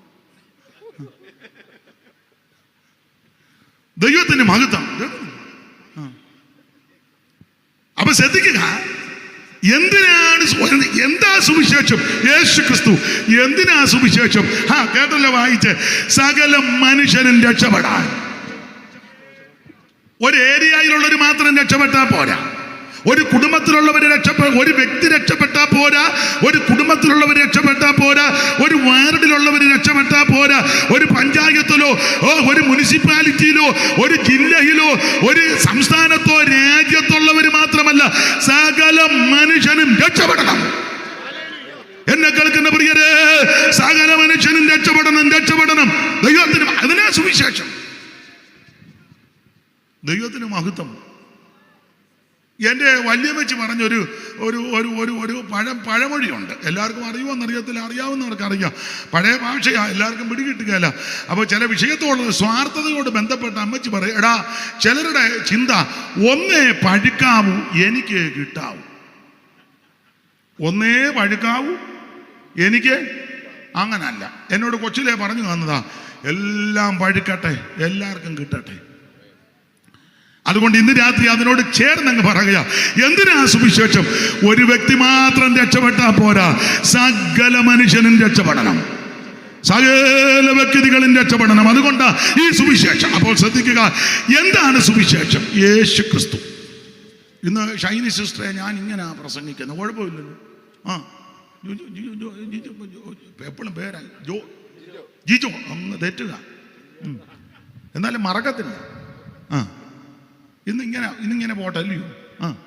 എന്നാ ദൈവത്തിന് മഹത്വം. അപ്പൊ അതുകൊണ്ട് ഇന്ന് രാത്രി എന്നെ കേൾക്കുന്ന പ്രിയരെ, എന്തിനാണ് സുവിശേഷം? സകല മനുഷ്യനും രക്ഷപ്പെടാൻ. മൂന്നാമത്തെ വിശദീകരിക്കുന്നില്ല, മൂന്നാമത്തെ തലക്കെട്ട്. ഞാൻ സമയമൊക്കെ നോക്കുന്നുണ്ട് കേട്ടോ, പെട്ടെന്ന് നടത്താം. അപ്പൊ മൂന്നാമത്തെ തലക്കെട്ട്, ആരാണ് സുവിശേഷം കേൾക്കേണ്ടത്? ആരാ ഇത് കേൾക്കേണ്ടത്? 2 വാക്യം വായിക്കണം കർത്തൃദാസന്. മർക്കോസിന്റെ സുവിശേഷം 16-ാം അധ്യായത്തിന്റെ 15-ാം വാക്യവും 13-ാം അധ്യായത്തിന്റെ 10-ാം വാക്യവും 2 വാക്യം വായിക്കണം. ആരാ ഇത് കേൾക്കേണ്ടത്? 16-15 ആദ്യം വായിക്കണം. പിന്നെ അവൻ അവരോട്, നിങ്ങൾ ഭൂലോകത്തിലൊക്കെയും പോയി സകല സൃഷ്ടിയോടും സുവിശേഷം സൃഷ്ടികളോടും സുവിശേഷം പ്രസംഗിക്കണം. ഇത് കക്ഷി പക്ഷ വർഗ വർണ്ണ വ്യത്യാസം കൂടാതെ എല്ലാവരോടും പറയണം. സകല സൃഷ്ടികളോടും. അടുത്തൊരു പദമുണ്ട്, സകല ജാതികളോടും. 13-10 മർക്കോസിന്റെ സുവിശേഷം തന്നെ 13-ാം അധ്യായത്തിന്റെ 10-ാം വാക്യം. പെട്ടെന്ന് 13-10. ദൈവത്തിന് മഹത്വം. എന്നാൽ സുവിശേഷം മുമ്പേ സകല ജാതികളോടും പ്രസംഗിക്കണം. ഇടയ്ക്ക് കയറി പറയാ, ഈ ജാതിയും മതവും വർഗവും വർണ്ണമൊക്കെ മനുഷ്യനെ ഒപ്പിച്ച വിനകൃതികളാണ്, ഇല്ലയോ? ഞങ്ങൾ ഇച്ചിരി വലിയ പുള്ളിക്കാര, അവരത്ര പോരാ, ഇത് അത്ര പോരാ, എന്നാലും തനക്കേടില്ല. ഞങ്ങൾ ഈ ഭാഗത്ത് നിന്ന് വന്നതാ, മറ്റവർ ഈ ഭാഗത്ത് നിന്ന് വന്നതാ, മറ്റത് ഈ ഭാഗത്ത് നിന്ന് കുറെ പേര് വന്ന്, പിന്നെ ഈ പാദത്തിന്റെ ഇവിടുന്ന് കുറെ എണ്ണം വന്നു, കുറെ എണ്ണം പിന്നെ ഇവിടുന്ന് വന്നെന്ന് പോലും. ഇങ്ങനെയൊക്കെ ഓരോരോ കൊന്ത്രാക്കൊള്ളി ഒപ്പിച്ചു വെച്ചേക്കുന്നത്. എന്നാൽ വേറെ പുസ്തകം പഠിപ്പിക്കുന്നത് ഈ ഭൂമിയിലുള്ള സകല മനുഷ്യനും ഒറ്റയൊരുത്തന്റെ സന്തതിയാണ്. ആ തെളിവിനൊരു വാക്യം വായിച്ചു, അറിവുള്ള വാക്യം എന്നാലും വായിച്ച. കാരണം നാട്ടുകാരും കേൾക്കുന്നവരറിയണം ഇതൊക്കെ പുസ്തകത്തിലുള്ളതാണ്. അതിനായി വായിപ്പിക്കുന്നത്. അപ്പോസ്തല പ്രവർത്തകരുടെ പുസ്തകം 17-ാം അധ്യായത്തിന്റെ 26-ാമത്തെ വാക്യം വായിച്ച്, ഒറ്റയൊരുത്തന്റെ സന്തതിക ഇവിടെ ഇരിക്കുന്നതും ഈ ലോകത്തിൽ പാർക്കുന്ന സകല മനുഷ്യനും. 17-ാം അധ്യായത്തിന്റെ 26-ാമത്തെ തിരുവെടുത്ത്, ഭൂതലത്തിലെങ്ങും കുടിയിരിക്കുവാൻ അവൻ ഒരുത്തനിൽ നിന്ന് മനുഷ്യജാതിയൊക്കെയും ഉളവാക്കി. മതി തെളിഞ്ഞല്ലോ. എടാ, ഒറ്റയൊരുത്തന്റെ സന്തതിയായി ഭൂമിയിൽ പാർക്കുന്ന സകല മനുഷ്യനും. അതുകൊണ്ട് ജാതിയുടെ പേര് പറഞ്ഞ്, മതത്തിന്റെ പേര് പറഞ്ഞ്, വർഗത്തിന്റെ പേര് പറഞ്ഞ്, സഭയുടെ പേര് പറഞ്ഞ്, സംഘടനയുടെ പേര് പറഞ്ഞ്, നിറത്തിന്റെ പേര് പറഞ്ഞ്, നിലവാരത്തിന്റെ പേര് പറഞ്ഞ് അലോക്യമുണ്ടാക്കരുത്, തമ്മിൽ തല്ലരുത്, തല കീറരുത്. മനുഷ്യനെ മനുഷ്യനായി കാണണം. സകല മനുഷ്യനും ഒറ്റയൊരുത്തന്റെ സന്തതിയാണ്. അല്ല, ഈ കൈ ഉയർത്തി ഇടയ്ക്കിടയ്ക്ക് ഇങ്ങനെ കാറിന്റെ വൈപ്പർ അടിക്കും പോലെ, മഴയത്ത് പോകും പോലെ പറഞ്ഞ് നിങ്ങളോട് ഒരു കാര്യം പറയാം. ഇടയ്ക്കിടയ്ക്ക് ഇല്ല, ഈ പൊക്കുന്നുണ്ടല്ലോ, ലൂയ, നിന്നോട് ഒരു കാര്യം പറയാം. സഭയ്ക്കകത്ത് വരുന്ന നീയും ഇത് പാടില്ല. ഞങ്ങൾ സിറിയനാ, മറ്റവൻ വെറിയനാ, ഇവൻ കിറിയനാ, മിണ്ടിപ്പോകരുത്. സ്വോത്രം. തെറ്റുവല്ലോ, മിണ്ടുന്നില്ല.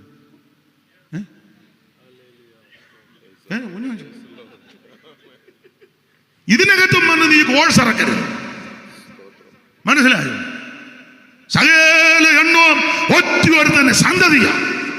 അങ്ങനെ വേറെ പുസ്തകം പഠിപ്പിക്കുന്നത്. ഇത് നമ്മുടെ ആൾക്കാർക്കും ചിലർക്ക് അറിയാൻ മേല. ഞാനൊക്കെ ചോദിച്ചു, പുള്ളി നിങ്ങളുടെ കൂടെ അല്ലേ? ഞങ്ങളുടെ കൂടെ. മറ്റേതാണ്. ആരുടെ? മിണ്ടിപ്പോകരുത്, ദൈവം നിന്നെ അടിക്കും. സകല മാനവജാതിക്കും ഒറ്റയൊരുത്തന്നെ സന്തതിയാ. അങ്ങനെ ആ പുസ്തകത്തിൽ വായിച്ചു കേട്ടത്, ഭൂതലത്തിലെങ്ങും കുടിയിരിക്കുവാൻ അവൻ ഒരുത്തനിൽ നിന്ന് മനുഷ്യജാതി ഒക്കെയും ഉളവാക്കി. ഞാൻ ഒരു പാട്ട് പാടാം. ഒരു പാട്ട് നേരമില്ലാത്തതുകൊണ്ട് കുഞ്ഞാച്ചു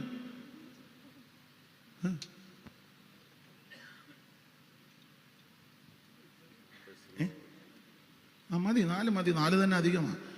ഈ 3 മതി. 4.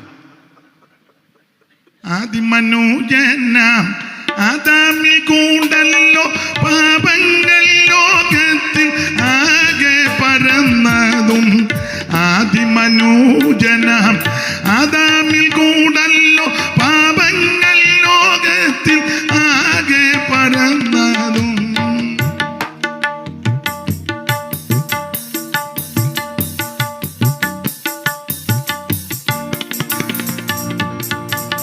ആദിമനുജനാം ആദാമിൽ കൂടല്ലോ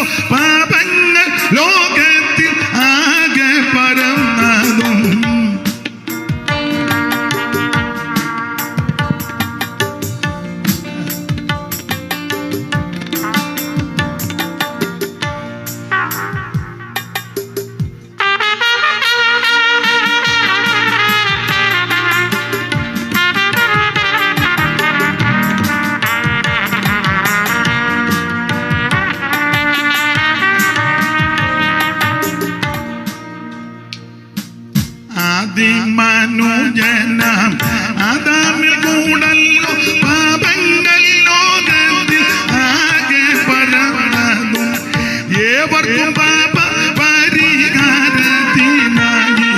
സ്വർഗമഹിമകൾ വീട്ടുകത്തിൽ വന്ന പുരുഷനെ കണ്ടേ ഉത്തമ പുരുഷനെ കണ്ടേ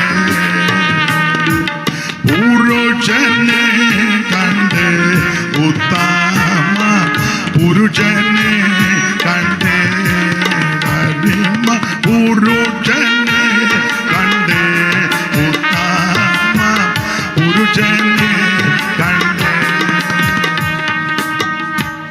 ഞാൻ സ്വരം പാടിയപ്പോൾ എന്നെ കണ്ണിറുക്കി കാണിച്ചു. ഒന്ന് അവിടെ ഒന്നും കയറി തൊടണ്ടെന്നായിരിക്കും. തൊടുന്നില്ല, നിർത്തി ആഗ്രഹം കൊണ്ടും ഒരു പേര്. ഇവരൊക്കെ കണക്ക് പഠിച്ചവരാ. എനിക്ക് കണക്കും തോപ്പിയൊന്നും അറിയത്തില്ല. പിന്നെ ഒരു പരുവത്തിനങ്ങ് പോകും. ദൈവത്തിന് മകത്ത്. അതുകൊണ്ട് ഇന്ന് രാത്രി ഓർപ്പിക്കട്ടെ, സകല മനുഷ്യനും ഒറ്റയൊരുത്തന്റെ സന്തതി. അതുകൊണ്ട് രക്ഷ എന്തിനാ? സകല മനുഷ്യനും രക്ഷപ്പെടണം. എന്താണ് സുവിശേഷം? യേശു ക്രിസ്തു. എന്തിനാ സുവിശേഷം? സകല മനുഷ്യനും രക്ഷപ്പെടാം. ആരാ ഇത് കേൾക്കേണ്ടത്? സകല ജാതികളും ഇത് കേൾക്കണം. എല്ലാരും കേൾക്കണം. അതിന് എല്ലാരും കേൾക്കാൻ കൊള്ളാവുന്ന കാര്യമാണ്, അല്ലാതെ ആർക്കും മനസ്സിലാകാത്ത കാര്യമാണ്. ഇവിടെ ഇരിക്കുന്ന എല്ലാവർക്കും മനസ്സിലാകുന്നുണ്ട്. മോനെ മനസ്സിലാകുന്നില്ല? ഞാൻ പറഞ്ഞു ഉണ്ട്. പുള്ളി ലണ്ടനിൽ നിന്ന് വന്ന, എന്നാലും പിടി കിട്ടുന്നുണ്ട്. വീഡിയോ എടുക്കുന്ന ആൾ മനസ്സിലാകുന്നില്ല. പുള്ളി എല്ലാം മനസ്സിലാക്കിക്കൊണ്ടാണ് അത് പിടിക്കുന്നത്. അതേ എത്രയോ നാൾ കേട്ടോണ്ടിരിക്കും. എല്ലാവർക്കും മനസ്സിലാകുന്നില്ലേ? ഇല്ലേ? യേശു മാത്രം രക്ഷകൻ, യേശുവിൽ കൂടി മാത്രമേ. ഇത് കേട്ടി മനസ്സിലായില്ലേ? മനസ്സിലായി? എല്ലാവർക്കും മനസ്സിലാകുന്ന ഭാഷയല്ല. മൈക്ക് ഓപ്പറേറ്റ് ചെയ്യുന്ന മോനെ നിനക്ക് മനസ്സിലാകുന്നില്ലേ? ഇല്ലേ? പറ. എന്തിനാ സുവിശേഷം? സകല മനുഷ്യനും രക്ഷപ്പെടാൻ. ആരാ കേൾക്കേണ്ടത്? സകല ജാതികളും കേൾക്കണം. ഓടിച്ചു പോവുക. ഇനി എങ്ങനാ ഇത് പറയേണ്ടത്? ഇത് പറയേണ്ടത് അങ്ങനെ. പറയേണ്ടതിന് വിധമുണ്ട്. 2-3 വാക്യം ദൈവദാസനെ വായിക്കണേ, സമയം പോകുന്നു. 2-3 ജോജി പാസ്റ്ററിനെ ശരിയാക്കും. അപ്പൊ എങ്ങനാ ഇത് പറയേണ്ടത്? ഒന്ന്, ദൈവം അയച്ചതാന്നുള്ള ഉറപ്പിൽ പറയണം. വായിച്ചു അപ്പോസ്തല പ്രവൃത്തി 16:10. വായിച്ചു അപ്പോസ്തല പ്രവൃത്തി 16:10. പെട്ടെന്ന്. ഈ ദർശനം കണ്ടിട്ട് 9-ാം വാക്യത്തിൽ ദർശനം ഉണ്ടല്ലോ. എന്താണ്? മക്കതോന്യ വിളിയ. ഈ ദർശനം കണ്ടിട്ട് അവരോട് സുവിശേഷം അറിയിപ്പാൻ ദൈവം ഞങ്ങളെ വിളിച്ചിരിക്കുന്നു. മതി. ഈ സുവിശേഷം അറിയിക്കാൻ മുളക്കൊടക്കാരല്ല വിളിച്ചത്. സാംസൺ അത് കേട്ടപ്പോ ഒരു സന്തോഷം. കുമ്പനാട്ടുകാരും അല്ല, ഹരി സന്തോഷിച്ചു. ഇത് കുമ്പനാട്ടിൽ നിന്നൊന്നും വിളിച്ചതല്ല. ഇത് പുനലൂരിൽ നിന്ന് വിളിച്ചതല്ല. ജോജി പാസ്റ്റർ സന്തോഷിച്ചു. അത് എടുത്ത് പിന്നെ എല്ലാവരും അങ്ങ് സന്തോഷിക്കും. സ്തോത്രം.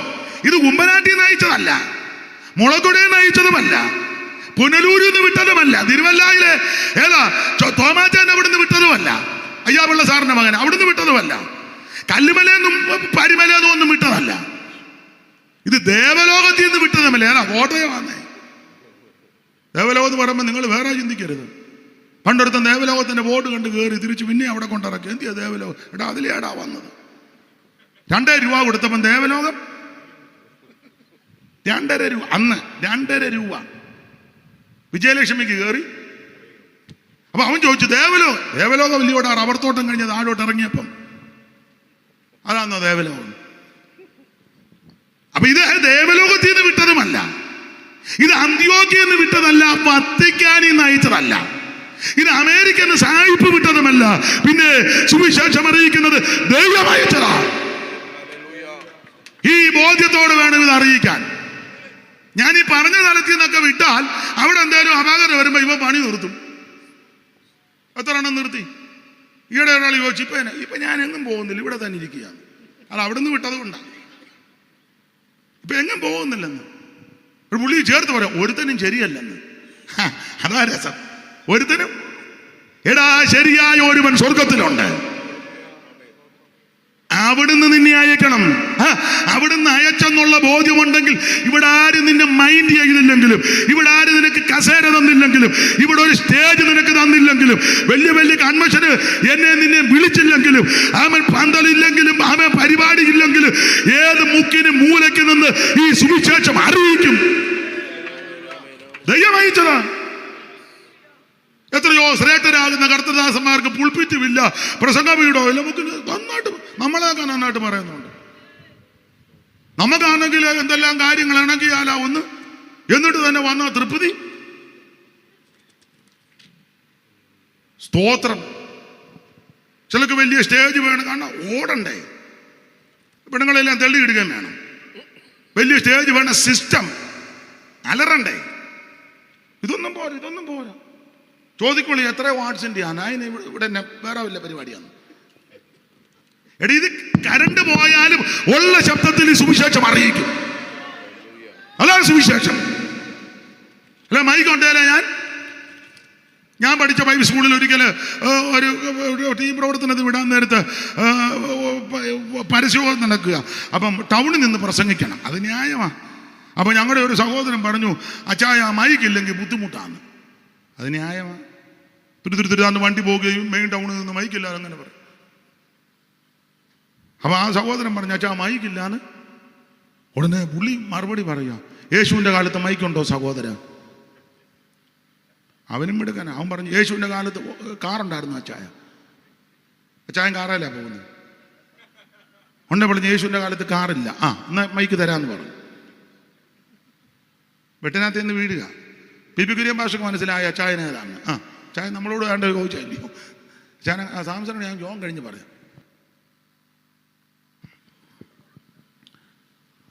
അപ്പൊ ചുരുക്കി പറഞ്ഞാൽ അത് ഏതാണെന്ന് ആയിരിക്കും ചിന്തിക്കുന്നത്. ആകെ പുള്ളി യോഗം കഴിഞ്ഞ് പറയും. പുള്ളിക്ക് ഇനി അത് അറിയാതെ പുള്ളി കട്ടയെ പിടിക്കുമല്ലോ ഇനി. അപ്പൊ ഒരു കാര്യം ഇന്ന് രാത്രി പറയാ, ദൈവത്തിന് മഹത്വം. സുവിശേഷം എല്ലാവരും കേൾക്കണം. ഇത് എങ്ങനാ പറയേണ്ടത്?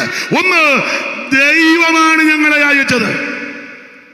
ചിലപ്പോൾ എൻ്റെ പ്രിയരെ, സംഘടന നിന്നെ സ്വീകരിച്ചെന്ന് വരികയില്ല, ഒത്താശ ചെയ്തെന്ന് വരികയില്ല, എല്ലാവരും അനുകൂലമായി എന്ന് വരികയില്ല, എല്ലാവരും അവൻ ഓശാന പാടിയെന്ന് വരികയില്ല. ആരുമില്ലെങ്കിലും, ആരും സഹകരിച്ചില്ലെങ്കിലും ഞാൻ നീയും ഈ സുവിശേഷം അറിയിക്കണം. ഈ ദൈവം അയച്ചതാ. അയ്യോ, എനിക്ക് ഇന്ന് അങ്ങ് ഒരു 12 മണി വരെ പ്രസംഗിച്ചാൽ കൊള്ളാമെന്നുകൊണ്ട് ജിജോ അല്ലേ? ഇപ്പം നിർത്താം. എന്തായാലും 10 മണിയാകുമ്പോൾ ഞാൻ നിർത്തും. കൃത്യം 10-ന് നിർത്തും.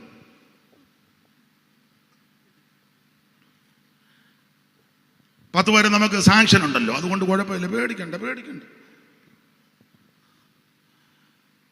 അപ്പൊ ശ്രദ്ധിക്കുക, ഈ സുവിശേഷം എങ്ങനെ അറിയിക്കേണ്ടത്? എങ്ങനെ അറിയിക്കണം? ദൈവത്തിന് ഒന്ന്, ദൈവമാണ് നമ്മളെ അയച്ചത്. ഈ ദേശത്തോട്ട് കർത്താവിന്റെ ദാസിയെ, ഈ കുടുംബത്തെ ദൈവം അയച്ചതാ. ഇന്ന് രാത്രി ഈ ശുശ്രൂഷയ്ക്ക് സഹായമായിട്ട് നിങ്ങളെ ദൈവം അയച്ചതാ. ദൈവം അയക്കാൻ ഒരുത്തരും ഇവിടെ വരാനൊക്കത്തില്ല. ഈ പന്തലിൽ ഇന്ന് രാത്രി പ്രാർത്ഥനയോടെ ഇരിക്കുന്ന ദൈവമക്കളെ നിങ്ങളെ ദൈവം അയച്ചതാ. സമീപ ഭവനങ്ങളിൽ നിന്ന് കേൾക്കുന്നവർ, സ്ഥലവാസികൾ, സമീപവാസികളാകുന്ന ബഹുമാന്യരായി നിങ്ങളോട് പറയുക, ദൈവം നിങ്ങളെ സ്നേഹിക്കുന്നു. അപ്പോൾ ഈ സുവിശേഷം എങ്ങനെ അറിയിക്കണമെന്ന് ചോദിച്ചാൽ ദൈവം അയച്ചെന്നുള്ള ബോധ്യം ഉണ്ടായിരിക്കണം. 2, ഞാൻ എപ്പോഴും പറയാം, അഭിമാനത്തോടെ പറയണം. വായിച്ചോ, റോമാലേഖനം 15:21 വായിച്ചേ. റോമാലേഖനം 15:21 അഭിമാനത്തോടെ പറയണം. വായിച്ചോ, അറിവുള്ള വാക്യമാണ്. അവനെക്കുറിച്ച് അറിവ് കിട്ടിയിട്ടില്ലാത്തവർ കാണും, കേട്ടിട്ടില്ലാത്തവർ ഗ്രഹിക്കും എന്ന് എഴുതിയിരിക്കുന്നത് പോലെ. അടുത്തത്, സുവിശേഷം അറിയിപ്പാൻ അഭിമാനിക്കുന്നത്. സുവിശേഷം അറിയിക്കുവാൻ അഭിമാനിക്കുക. എന്റെ പ്രിയരെ ശ്രദ്ധിച്ചേ കേട്ട് വേഗത്തിൽ ഓടിച്ചു പോവുക. സുവിശേഷം അഭിമാനത്തോടെ പറയണം കേട്ടോ. ഇത് അഭിമാനമുള്ള മാർഗമാണ് സുവിശേഷം. ദൈവത്തിന് മഹത്വം. ഒന്നും ഞാൻ വിശദീകരിക്കുന്നില്ല. നിർത്തുക. പിടിച്ചെങ്കിൽ ട്രെയിനിന്റെ ചങ്ങല വലിക്കും പോലെ നിർത്തുക. ഒത്തിരി പറയേണ്ടതുണ്ട്. ദൈവത്തിന് മഹത്വം. അപ്പോൾ മൂന്നാല് കാര്യമാ. എന്താണ് സുവിശേഷം? യേശു ക്രിസ്തു. എന്തിനാ സുവിശേഷം? സകല മനുഷ്യനും രക്ഷപ്പെടാൻ. ആരാ കേൾക്കേണ്ടത്? സകല ജാതികളും സകല സൃഷ്ടികളും ഇത് കേൾക്കണം. എങ്ങനെ പറയണം? ദൈവം അയച്ചെന്നുള്ള ബോധ്യം ഉണ്ടായിരിക്കണം. അഭിമാനത്തോടെ വേണം ഇത് പറയാൻ. ഒന്ന് ദൈവം അയച്ചെന്ന് ബോധ്യം, രണ്ട് അഭിമാനം, പിന്നെ പറയുന്നവർക്കൊരു രീതിയുണ്ട്. അതൊന്ന് വായിച്ച്. എങ്ങനെയാ സുവിശേഷം പ്രസംഗിക്കേണ്ടത്? എങ്ങനെയാ? തെസ്സലോനിക്കർക്ക് എഴുതിയ 1-ാം ലേഖനം 1-ാം അധ്യായത്തിന്റെ 5-ാം വാക്യം. എങ്ങനെയാ ഇത് പ്രസംഗിക്കേണ്ടത്? ഞങ്ങളുടെ സുവിശേഷം വചനമായി മാത്രമല്ല. ശ്രദ്ധിച്ചേ, കുറെ വാക്യം മാത്രം പറയല്ല കേട്ടോ. ചിലരുണ്ട് ഇങ്ങനെ നിന്ന് സ്റ്റഡി ആയിട്ട് നിന്ന് നന്നായിട്ട് വാക്യം പറയും.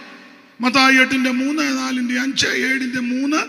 ആ 7:3 വീണ്ടും 3ആയിട്ട് കീറുമ്പോൾ അതിനകത്ത് ഒരു കീറിനകത്ത് വേറെ 4 പോയിന്റുകളുണ്ട്. എല്ലാം നന്നായിട്ടാണ് പറയാൻ. എന്തോ തിട്ടമാ, എന്തോ കഴിവാ, അസാധ്യമാ, അഭിനന്ദിക്കാതിരിക്കാനൊക്കത്തില്ല. പക്ഷേ അങ്ങനെയാണോ പറയണ്ടത്? വായിച്ചേ.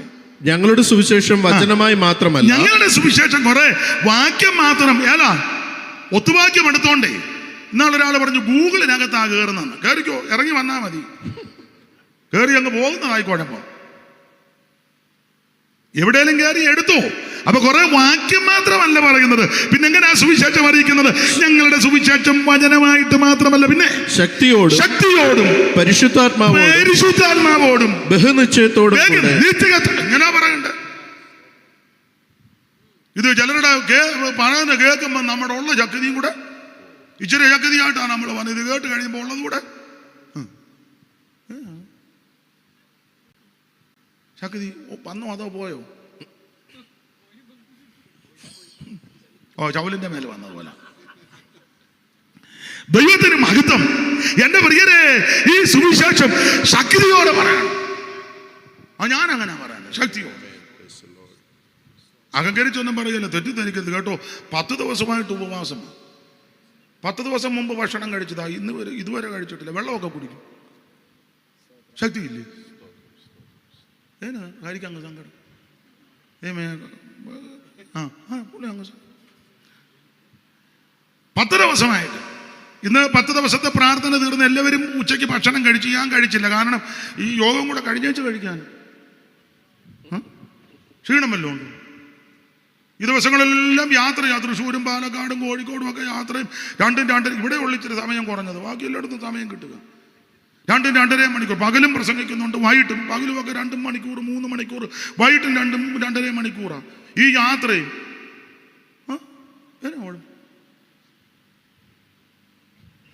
3 നേരവും നല്ല പെരുക്ക് ചിരിക്കുന്ന കണ്ടില്ലേ?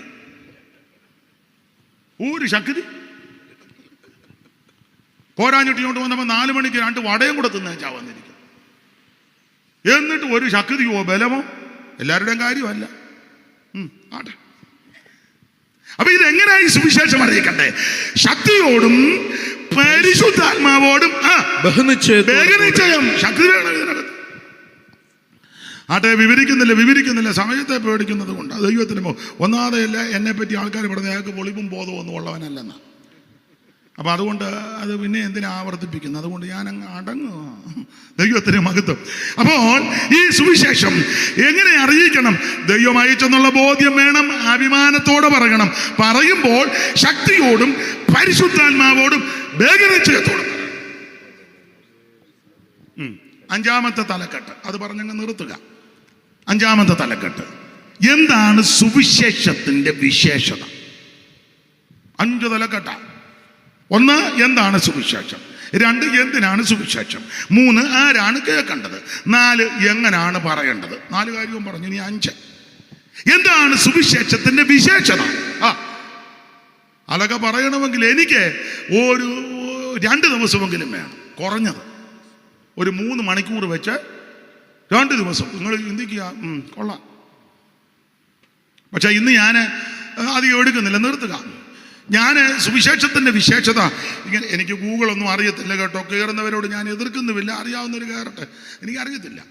പിന്നെ ഞാൻ ആ കൂടെ കയറുന്നത് വേദപുസ്തകത്തിലാണ്. അത് സമയം കിട്ടുമ്പോഴെല്ലാം ഇരുന്ന് വായിക്കും. പിന്നെ ഈ ആംഗലേയ ഭാഷയും വലിയ വശമില്ല. അതുകൊണ്ട് ഈ മലയാളത്തിലൊക്കെയാണ് ഇത് വായിക്കുന്നത്. ദൈവത്തിന് മഹത്വം. അപ്പൊ ഞാൻ ഇതിനകത്തൂടെ ഒന്ന് കയറി ഇറങ്ങിയപ്പോൾ സുവിശേഷത്തിന്റെ വിശേഷത എന്തൊക്കെയാണെന്ന് എനിക്ക് ലഭിച്ച കൃപയ്ക്കനുസരിച്ച് ഒരു 22 പോയിന്റുണ്ട്. 22. ഇപ്പൊ നിങ്ങൾ എന്തിക്കാ നേരം പോയ നേരത്തെ താനിത് മുഴുവൻ പറഞ്ഞു വെച്ചാൽ ഞങ്ങളെ ചിലരുടെ എന്തെയാ അല്ലെങ്കിൽ അയാളുടെ തോടിൽ അങ്ങനെ, അല്ല എൻ്റെ തോടിൽ ഇതാ, വേറെ തോടിലൊന്നും ഇല്ല. പക്ഷെ ഇന്ന് നിങ്ങളെയും കൂടെ കണക്കിലെടുത്ത് സമീപവാസികളെ മാന്യരായ അയലത്തുകാരി എല്ലാം കൂടെ കണക്കിലെടുത്ത് അധികം ഒന്നും പറയുന്നില്ല. ദൈവത്തിന് മഹത്വം. 5 തലക്കെട്ടല്ലയോ പറഞ്ഞത്. അപ്പോൾ 5ാമത്തെ പോയിന്റിന് 5 തലക്കെട്ട്. 22 ഞാൻ 5 പറയുന്നുള്ളൂ, 17 എണ്ണം പറയുന്നില്ല. 5 തലക്കെട്ട്. എന്താണ് സുവിശേഷത്തിന്റെ വിശേഷത? 5 കാര്യം. 1, എല്ലാം അറിയാവുന്ന കാര്യമാണ്. ഉണ്ടോ? വേറെ പുസ്തകം പോലും കൊണ്ടുവന്നിട്ടില്ല. അറിയാവുന്നത് കൊണ്ട് കൊണ്ടുവന്നവരത് തുറക്കുന്ന പോലുമില്ല. നല്ലത് കിട്ടവാ. പിന്നെ ഈ ദൈവദാസം വായിച്ചു തരുന്നതിനെ അഭിനന്ദിക്കുന്നു. ദൈവം അനുഗ്രഹിക്കട്ടെ, ദൈവം അനുഗ്രഹിക്കട്ടെ. പേര് ഞാനങ്ങ് വിട്ടുപോയി. സൗ പാസ്റ്റർ, ദൈവം അനുഗ്രഹിക്കട്ടെ. ദൈവത്തിന് മഹത്വം. ഞാനാന്നേ എൻ്റെ ഭാര്യയും കൊണ്ടുവന്ന്, അഥവാ എവിടെ വന്നിട്ട് അവിടെ കണ്ടിരിപ്പുണ്ടോ? വന്നില്ല. പുറകിലുണ്ട്. അഥവാ വായനയ്ക്ക് ഒരു ക്ഷീണം വന്നാൽ അത് വിടവ്. ഇനിയും വേണ്ട, തീരുകയോ?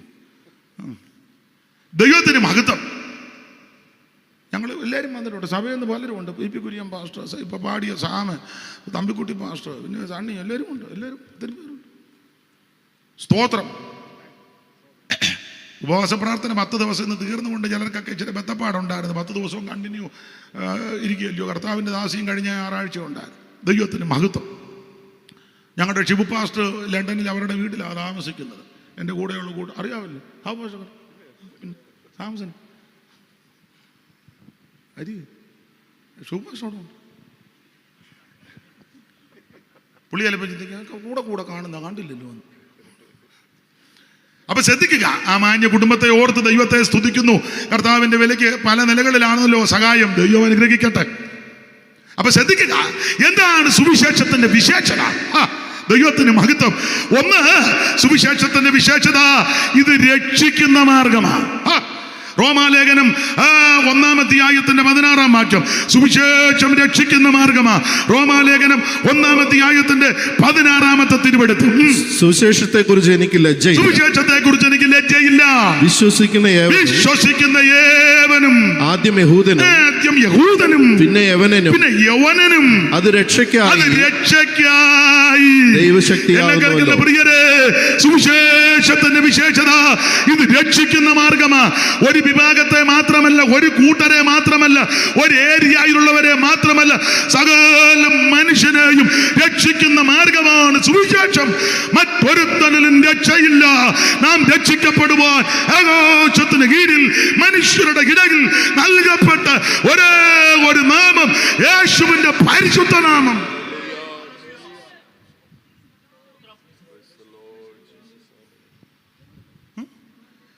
നിവാസികളെ രക്ഷ ചെയ്വതിന് അക്ഷയ കുമാരനെ മർത്യനായി വന്നു. നിവാസികളെ രക്ഷ കുമ്മിയുടെ താളം വിടും. നിവാസികളെ രക്ഷ ചെയ്വതിന് അക്ഷയ കുമാരനെ മർത്യനായി വന്നു. നിവാസികൾ രക്ഷ ചെയ്വതിന്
എന്ന പ്രിയരെ, എന്താണ് സുവിശേഷത്തിന്റെ വിശേഷത? ഒന്ന്, ഇത് രക്ഷിക്കുന്ന മാർഗമാണ്.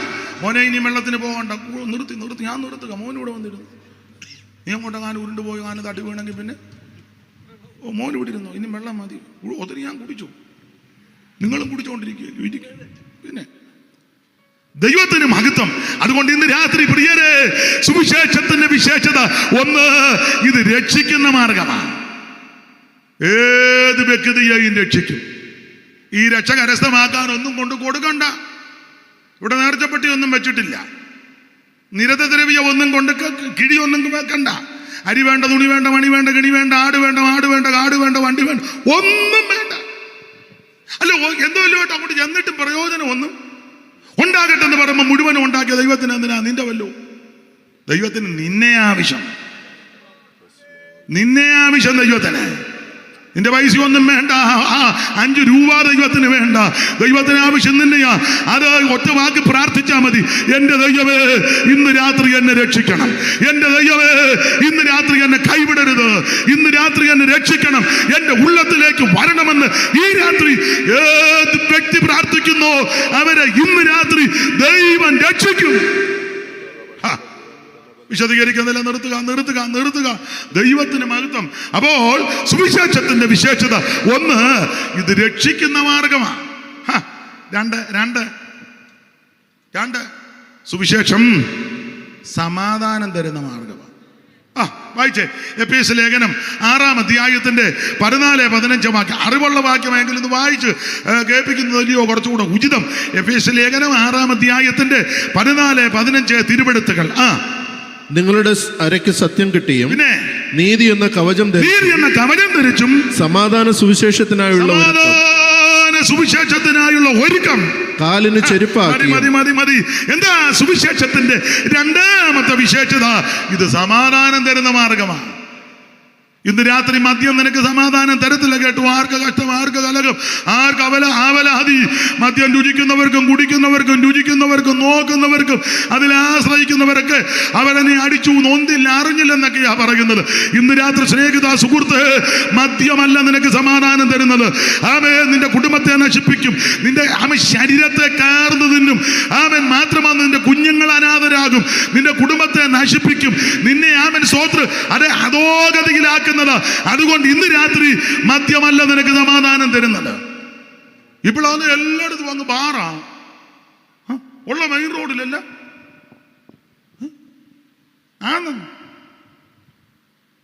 എല്ലായിടത്തും സൂത്രക്കാരാ, മൊത്തം സൂത്രക്കാര്. ആദ്യം ഹോട്ടൽ എന്നൊക്കെ പറഞ്ഞ ബോർഡ് കൊടുക്കുന്നത്, പിന്നെ അതിന്റെ താഴെ ഇങ്ങനെ എഴുതി മൂടി വെച്ചിരിക്കുക.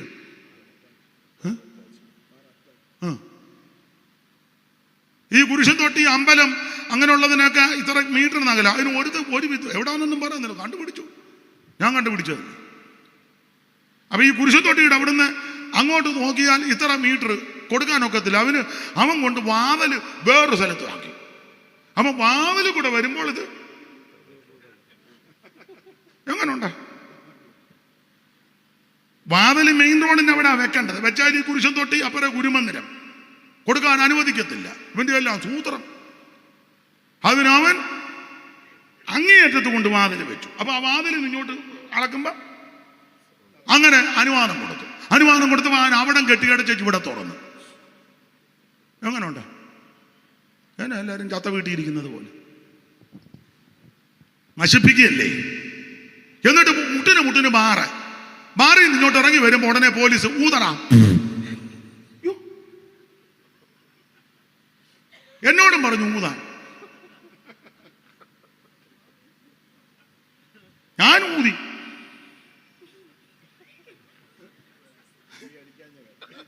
എവിടെ നടന്നതാ. ജീരവെള്ളം കുടിച്ച ഉടനെ കിണീന്ന് കേൾക്കുവോ? അതെന്നെ എന്തുവാ? അല്ല, ജീരവെള്ളം കുടിച്ച ഉടനെ ശബ്ദം കേൾക്കുവോ? സാവഭാഷ. ഉലുവ വെള്ളം കുടിച്ചാൽ ശബ്ദം കേൾക്കും. കേൾക്കും.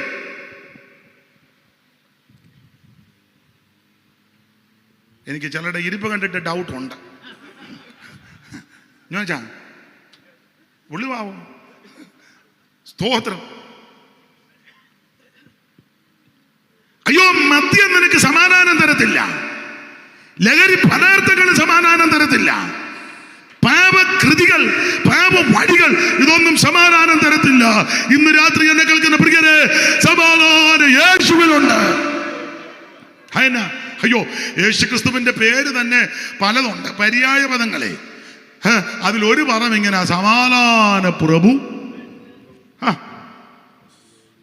ഒരു പദം ഇതാ, സമാധാന പ്രഭു.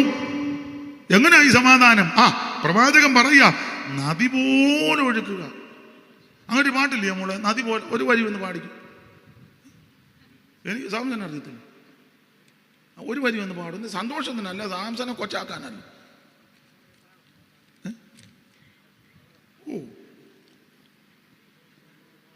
അതാ നമ്മുടെ മാവേലിക്കര അയച്ചാനും ഏലിയാം കൊച്ചമ്മയും കൂടെ. പിന്നെ നദി പോൽ സമാധാനം. ഞാൻ പാടുകയല്ലേ മോനെ. ദൈവത്തിന് മഹത്വം. അപ്പൊ ശ്രദ്ധിക്കുക, ഈ സമാധാനം എങ്ങനെയാണെന്നറിയാമോ? നദി പോലെ ഒഴുക്കും.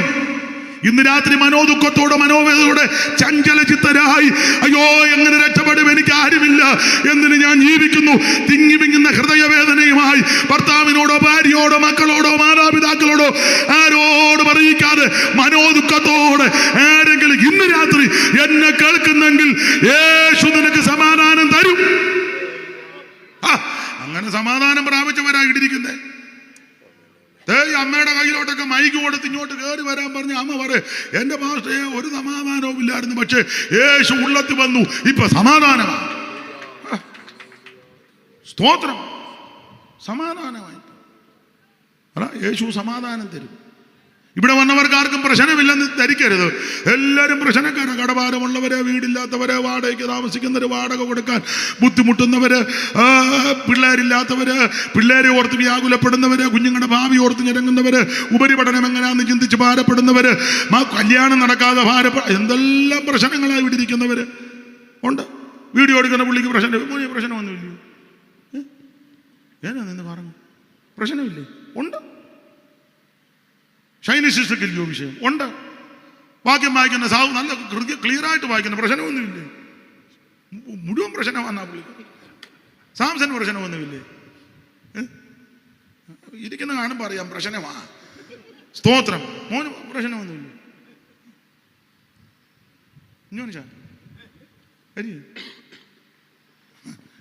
ഇവിടെ മൈക്ക് ഓപ്പറേറ്റ് മോന്റെ പേരെന്നാ?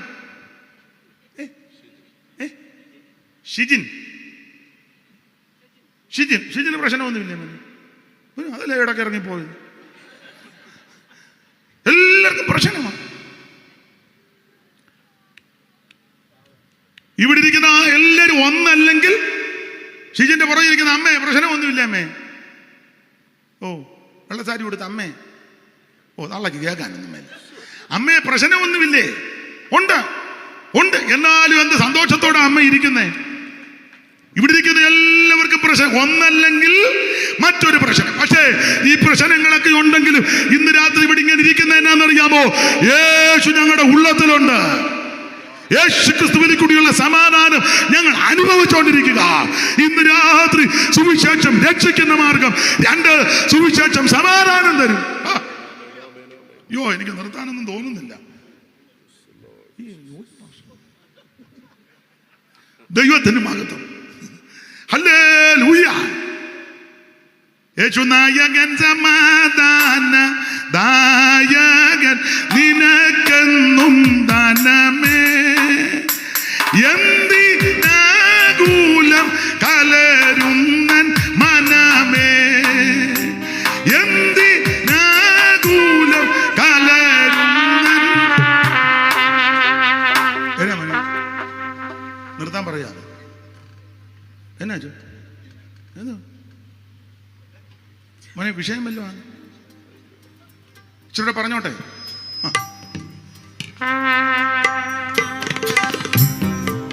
യേശു നായകൻ, സമാധാന ദായകൻ, നിനക്കെന്നും ദാനമേ.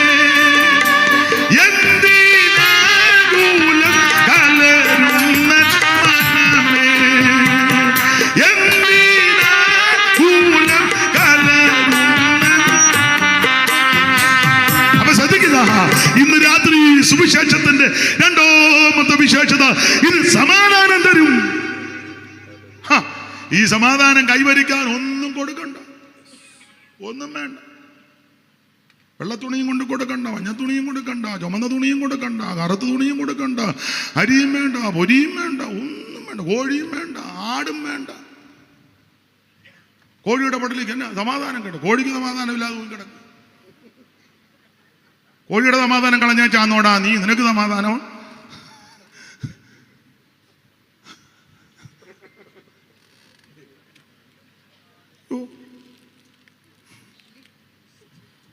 ദൈവത്തിന് മഹത്വം. 5 പൈസ നീ കൊടുക്കണ്ട, ഇരിക്കുന്ന കിടത്തിരുന്ന് ഒറ്റ വാക്ക് പ്രാർത്ഥിച്ചാ മതി. എൻ്റെ ദൈവമേ, എൻ്റെ ഉള്ളത്തിലോട്ടൊന്ന് വരണം. യേശു ഉള്ളിലോട്ട് വന്നാൽ സമാധാനമാണ്, സമാധാനമാണ്. ദൈവത്തിനായിട്ട് വിവരിക്കുന്നില്ല. സുവിശേഷത്തിന്റെ 3-ാമത്തെ വിശേഷത, 5 കാര്യമേ ഇന്ന് പറയുന്നുള്ളൂ. മൂന്നാമത്തെ വിശേഷത, ഇത് യോഗ്യമായിട്ട് നടക്കാൻ പഠിപ്പിക്കും. വായിച്ചേ, ഫിലിപ്പിയ ലേഖനം 1-ാം അധ്യായത്തിന്റെ 27-28 വായിച്ചോ, പെട്ടെന്ന് വായിച്ചോ. ഞാൻ നിങ്ങളെ വന്ന് കണ്ടിട്ടോ, ദൂരത്തിരുന്ന് നിങ്ങളുടെ അവസ്ഥ കേട്ടിട്ടോ, നിങ്ങൾ ഏകാത്മാവിൽ നിലനിന്ന് എതിരാളികളാൽ ഒന്നിലും കുലുങ്ങിപ്പോകാതെ ഏക മനസ്സോടെ സുവിശേഷത്തിന്റെ വിശ്വാസത്തിനായി പോരാട്ടം കഴിക്കുന്നു എന്ന് ഗ്രഹിക്കേണ്ടത് ക്രിസ്തുവിന്റെ സുവിശേഷത്തിന് യോഗ്യമാവണ്ണം മാത്രം നടപ്പി. മതി. സുവിശേഷത്തിന്റെ 3-ാമത്തെ വിശേഷത, ഇത് യോഗ്യമായിട്ട് നടക്കാൻ പഠിപ്പിക്കും. ഒരു 100 കൊല്ലം മുമ്പ് എന്റെ വല്യപ്പന് ഇതുപോലെ വസ്ത്രമൊന്നും ധരിച്ച് നടക്കാനൊക്കത്തില്ലായിരുന്നു. വഴിയിൽ കൂടെ അറിയാമല്ലോ, അയിത്തം ഇതുപോലെ വെള്ളത്തുണി. എന്റെ വല്യപ്പന്റെ അപ്പന് ഒരു 100 ചില്ലുവാനും വർഷം മുൻപ് പൊതുനിരത്തിൽ കൂടി ഇങ്ങനൊന്നും നടക്കാനൊക്കത്തില്ല. ഇപ്പൊ താണ്ട ഞാൻ ഇഷ്ടം പോലെ ഒരാൾ ചോദിച്ചു, എന്തിനാ ഇതിനും വേണ്ട, ഇതെല്ലാം അതിന്റെ കേട് തീർക്കുക. ഞാൻ ഒരു തള്ള ചോദിച്ചു, ഇതെന്തിനാണ്? ഞാൻ പറഞ്ഞു, തള്ളയെ ബോധമില്ലാത്ത പെണ്ണുങ്ങൾ വരും യോഗത്തിന്, എങ്ങനെ തലയെ തുണിയിടണമെന്ന് അറിയത്തില്ല. അപ്പൊ അങ്ങനെ ബോധക്കേടുകാരി പെണ്ണുങ്ങൾ വരുമ്പോ അതിനെ കാണിക്കാന് എന്തെല്ലാം ഗുണമുണ്ടെന്നറിയാവോ? പണ്ട് വിശറിയെ പറ്റി ഒരാൾ പറഞ്ഞു, വീശാം, വിരിക്കാം, കുടയായി പിടിക്കാം, കാശിക്ക് പോകാം, വടികുത്തി നിൽക്കാം. വിശറിയുടെ ഗുണമേ വീശാം, വിരിക്കാം. ഒന്ന് വീശാം, രണ്ടെവിടെയെങ്കിലും ചെന്ന് തല വെക്കണമെങ്കിൽ വീശാം, വിരിക്കാം, കാശിക്ക് പോകാം. ഓട്ടോ എന്ന് പറഞ്ഞാൽ എന്തെല്ലാം ഗുണമാ. അപ്പൊ ഈ സുവിശേഷത്തിന്റെ വിശേഷത, ഇത് യോഗ്യമായിട്ട് തന്നെ നടത്തും. ഒരു കാലത്ത് യോഗ്യതയില്ലാതെ നമ്മൾ നടന്നത്. മുമ്പേ കേൾപ്പിച്ചതുപോലെ അയലത്തുകാർക്ക് ദോഷമായി, കുടുംബത്തിൽ കലഹമായി, കുടിച്ചേച്ചുമൊക്കെ വന്നേ ഭാര്യയെ തല്ലി ഉപദ്രവിച്ച് മുടിക്കുത്തിന് പിടിച്ചിട്ട് അലക്കി പിള്ളേരെ ഇടിച്ച്, അയ്യോ എല്ലാവർക്കും പേടി സ്വപ്നമാണ്. ആണ്ട വരുന്നെന്നാ പറയുന്നത്. പിള്ളേരും പറഞ്ഞു ആണ്ട് വന്നു. കൊച്ചുങ്ങൾ കട്ടിലിനടി, തള്ള കഥകിന്റെ ഇടയില് വല്യമ്മ തള്ള പെരക്കി വിറ്റ് നടക്കുന്നു കണ്ടതാ ഞാൻ.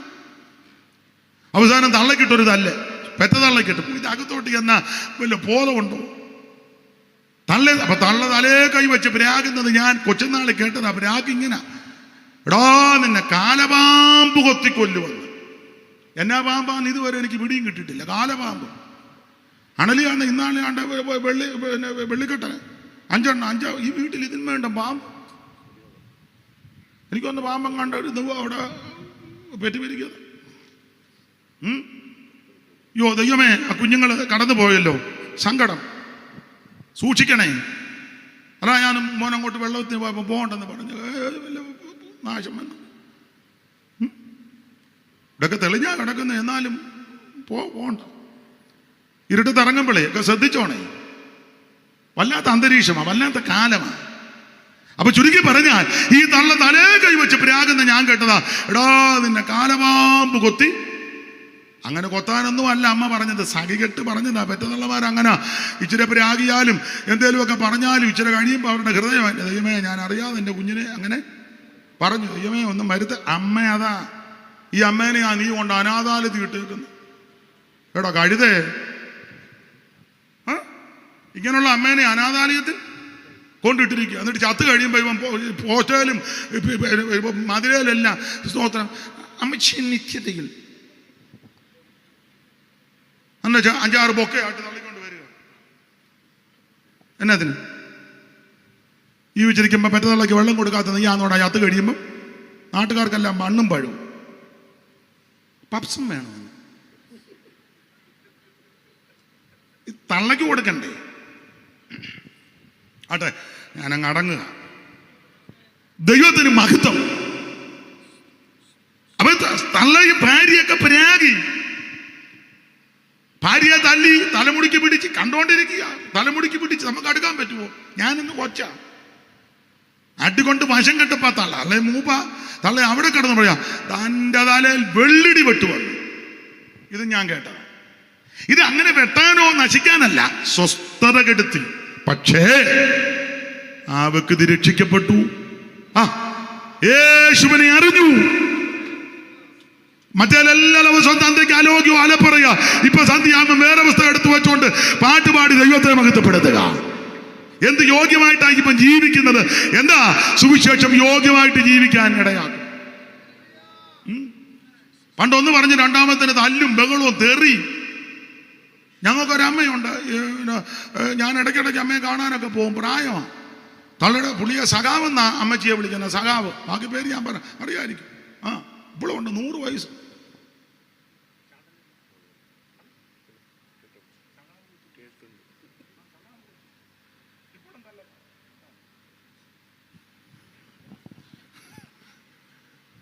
ദൈവത്തിന് മഹത്വം. അപ്പൊ ആയ കാലത്ത് പേരും സ്ഥലം ഒന്നും പറഞ്ഞില്ല. അന്നത്തെ കാലത്ത് പാർട്ടി ബേസിലുള്ള ഉടക്ക കൊണ്ട് തള്ള നല്ല മൂച്ചുള്ള തള്ളയാ. ഞാനൊരിക്കൽ ചോദിച്ചു അമ്മച്ചിയായിട്ട് വർത്താൻ. ഞാൻ പറഞ്ഞു, അമ്മച്ചി ഇന്നടത്തെ വക്കീലിനെ അമ്മച്ചി തല്ലിയെന്ന് ഞാൻ കേട്ടിട്ടുണ്ട്. പിന്നെ ഞാനങ്ങോട്ട് കയറി ചെന്നപ്പോൾ വന്നിപ്പോൾ ഞാൻ മുച്ചവിടെ നിന്ന് ഒറ്റ അടി അടിച്ചെന്ന് പറഞ്ഞു. ചുവടൊക്കെ എന്നെ കാണിച്ചു. കൊണ്ടുപോവാം ആയിരിക്കും ഒരു സന്തോഷം. മുച്ചവിടെ നിന്നൊരു അടി കൊടുത്തന്നെ. പിന്നെ വേറെ ചില കാര്യമൊക്കെ പറഞ്ഞു. അതെല്ലാം ഇപ്പൊ പൊതുവെ പറയാനൊക്കത്തില്ല. അള്ള ഇപ്പോൾ കൊണ്ട് ഞാൻ ഈയിടെയും പോയി കണ്ടു. രക്ഷിക്കപ്പെടുന്നതിന് മുമ്പ്. എന്നാൽ യേശു ക്രിസ്തുവിനെ അറിഞ്ഞു കഴിഞ്ഞപ്പോ അടിപിടിക്ക് പോകത്തില്ല, അനാവശ്യം പറയത്തില്ല. ഇപ്പോൾ ആ അമ്മയുടെ അടുക്ക ചെന്ന് എന്തെങ്കിലും വർത്താനം സ്തോത്രം സ്തോത്രം സ്തോത്രം. സുവിശേഷം യോഗ്യമായിട്ട് നടക്കാൻ പഠിപ്പിക്കും. ദൈവത്തിന് മകത്ത് ഇതൊക്കെ നിന്ന് പറയേണ്ട കാര്യമാ. ഇന്ന് നമുക്ക് എന്തേലും യോഗ്യതയുണ്ടെങ്കിൽ ഈ സുവിശേഷം കൊണ്ടാണ്. എന്തേലും മാന്യതയുണ്ടെങ്കിൽ അത് സുവിശേഷത്താലാ. എന്തേലും പറയാനുണ്ടെങ്കിൽ അത് സുവിശേഷം കൊണ്ടാ. അതുകൊണ്ടാ പൗലോസ് പറഞ്ഞത്, എനിക്കോ നമ്മുടെ കർത്താവാകുന്ന യേശു ക്രിസ്തുവിന്റെ ക്രൂശിലല്ലാതെ പ്രശംസിപ്പാൻ ഇട വരരുത്. സുവിശേഷത്തിന്റെ 3ാമത്തെ വിശേഷത: 1 രക്ഷിക്കും, 2 സമാധാനം, 3 ഇത് യോഗ്യമായിട്ട് നടക്കാം. 2 കാര്യം കൂടെ പറഞ്ഞ് നിർത്തുക. പേടിക്കണ്ട. പോലീസ് അഥവാ വന്നാ പറഞ്ഞാൽ മതി. അതാ ഞാൻ നിർത്തുക. 4 സുവിശേഷത്തിന്റെ 4ാമത്തെ വിശേഷത, ഇത് നിന്നെ ഉയർത്തും. വായിച്ചങ്ങ് നിർത്തുക. വായിച്ചോ. കൊരിന്ത്യർക്ക് എഴുതിയ 2-ാം ലേഖനം 9-ാം അധ്യായത്തിന്റെ 11-7 വായിച്ചു. പെട്ടെന്ന് വായിച്ചോ. കൊരിന്ത്യർക്ക് എഴുതിയ 2-ാം ലേഖനം 11-7. അല്ലെങ്കിൽ ഞാൻ ദൈവത്തിന്റെ സുവിശേഷം നിങ്ങൾക്ക് സൗജന്യമായി പ്രസംഗിച്ചുകൊണ്ട് നിങ്ങൾ ഉയരേണ്ടതിന് ഇന്ന് രാത്രി സുവിശേഷം തന്നെ ഉയർത്തും. വിശദീകരിക്കുന്നില്ല. 5 സുവിശേഷത്തിന്റെ വിശേഷത. കൊലോസ് ലേഖനം 1-3 സുവിശേഷം പ്രത്യാശ തരുന്ന മാർഗം. വായിച്ചു. കൊലോസ് ലേഖനം 1-3 സുവിശേഷം പ്രത്യാശ തരുന്ന മാർഗമാണ്. പെട്ടെന്ന് കൊലോസ് ലേഖനം 1-ാം അധ്യായത്തിന്റെ 3-ാം വാക്യം. എന്നാ ഇനി വേണ്ട, പിന്നെ ഞാനും വായിക്കാം. സുവിശേഷം പ്രത്യാശ തരുന്ന മാർഗമാണ്. ഇന്ന് രാത്രി രക്ഷിക്കുന്ന മാർഗം, സമാധാനം തരുന്ന മാർഗം, യോഗ്യമായിട്ട് നടക്കും, നിന്നെ ഉയർത്തും. സ്തോത്രം. പ്രത്യാശ തരും. കണ്ണടയ്ക്കാൻ പ്രാർത്ഥിക്കുക. എല്ലാവരും പ്രാർത്ഥിച്ചാട്ടെ. ഇന്ന് രാത്രി നിങ്ങളെ രക്ഷിക്കുന്ന, ആശ്വസിപ്പിക്കുന്ന, സമാധാനം തരുന്ന ഈ നല്ല സുവിശേഷം ഇന്ന് രാത്രി ഇവിടെ അറിയിച്ചിരിക്കാം. ഒരു നിമിഷം ഒന്ന് പ്രാർത്ഥിക്കരുത്. എൻ്റെ യേശുവേ, ഇന്ന് രാത്രി എന്നെ സമർപ്പിക്കുന്നു. എൻ്റെ യേശുവേ, ഇന്ന് രാത്രി എന്നെ ഏൽപ്പിക്കുന്നു. ഒരു നിമിഷം എല്ലാവരും പ്രാർത്ഥിച്ചാട്ടെ. എന്നോട് ചേർന്ന് പ്രാർത്ഥിക്കരുത്. യേശുവേ, ഇന്ന് രാത്രി സമർപ്പിക്കുന്നു. എന്നെ രക്ഷിക്കണം, എൻ്റെ കുടുംബത്തെ രക്ഷിക്കണം, എനിക്ക് സമാധാനം തരണം. കർത്താവ് നിങ്ങളെ എല്ലാവരെയും അനുഗ്രഹിക്കട്ടെ. ഇനി പാട്ട് പാടി സമയം കളയുന്നില്ല. ഇതുവരെ എന്നെ കേട്ടിരുന്ന ശ്രദ്ധിച്ച എല്ലാവർക്കും, ദേശവാസികൾക്കും സമീപവാസികൾക്കും എല്ലാവർക്കും നന്ദി. ക്ഷണിച്ചവർക്കും നന്ദി. കർത്താവിൻ്റെ വരവിനായിട്ടൊരുങ്ങ. ദൈവം നിങ്ങളെ എല്ലാവരെയും അനുഗ്രഹിക്കുമാറാകട്ടെ. ദൈവത്തിന് മഹത്വം. ഒരിക്കൽ കൂടി കരമുയർത്തി ദൈവത്തെ മഹത്വപ്പെടുത്താം. ഇന്നു നീ ഒരിക്കൽ കൂടെ ദൈവവിളി കേട്ടല്ലോ, രക്ഷിതാവു നിന്നെ ഇന്ന് സ്വന്തമാക്കി തീർത്തിടും. ഇന്നു തന്നെ നിന്നെ രക്ഷിപ്പാനായി കാക്കുന്നു. ഭയം വേണ്ട, ശങ്കിക്കേണ്ട, വാഴവങ്കൽ നീ ഇന്ന്. ഭയം വേണ്ട, ശങ്കിക്കേണ്ട, വാഴവങ്കൽ നീ ഇന്ന്. കരമുയർത്തി ദൈവത്തെ മഹത്വപ്പെടുത്താം. ദൈവമനെ ദൈവമനെ ദൈവമനെ ദൈവമനെ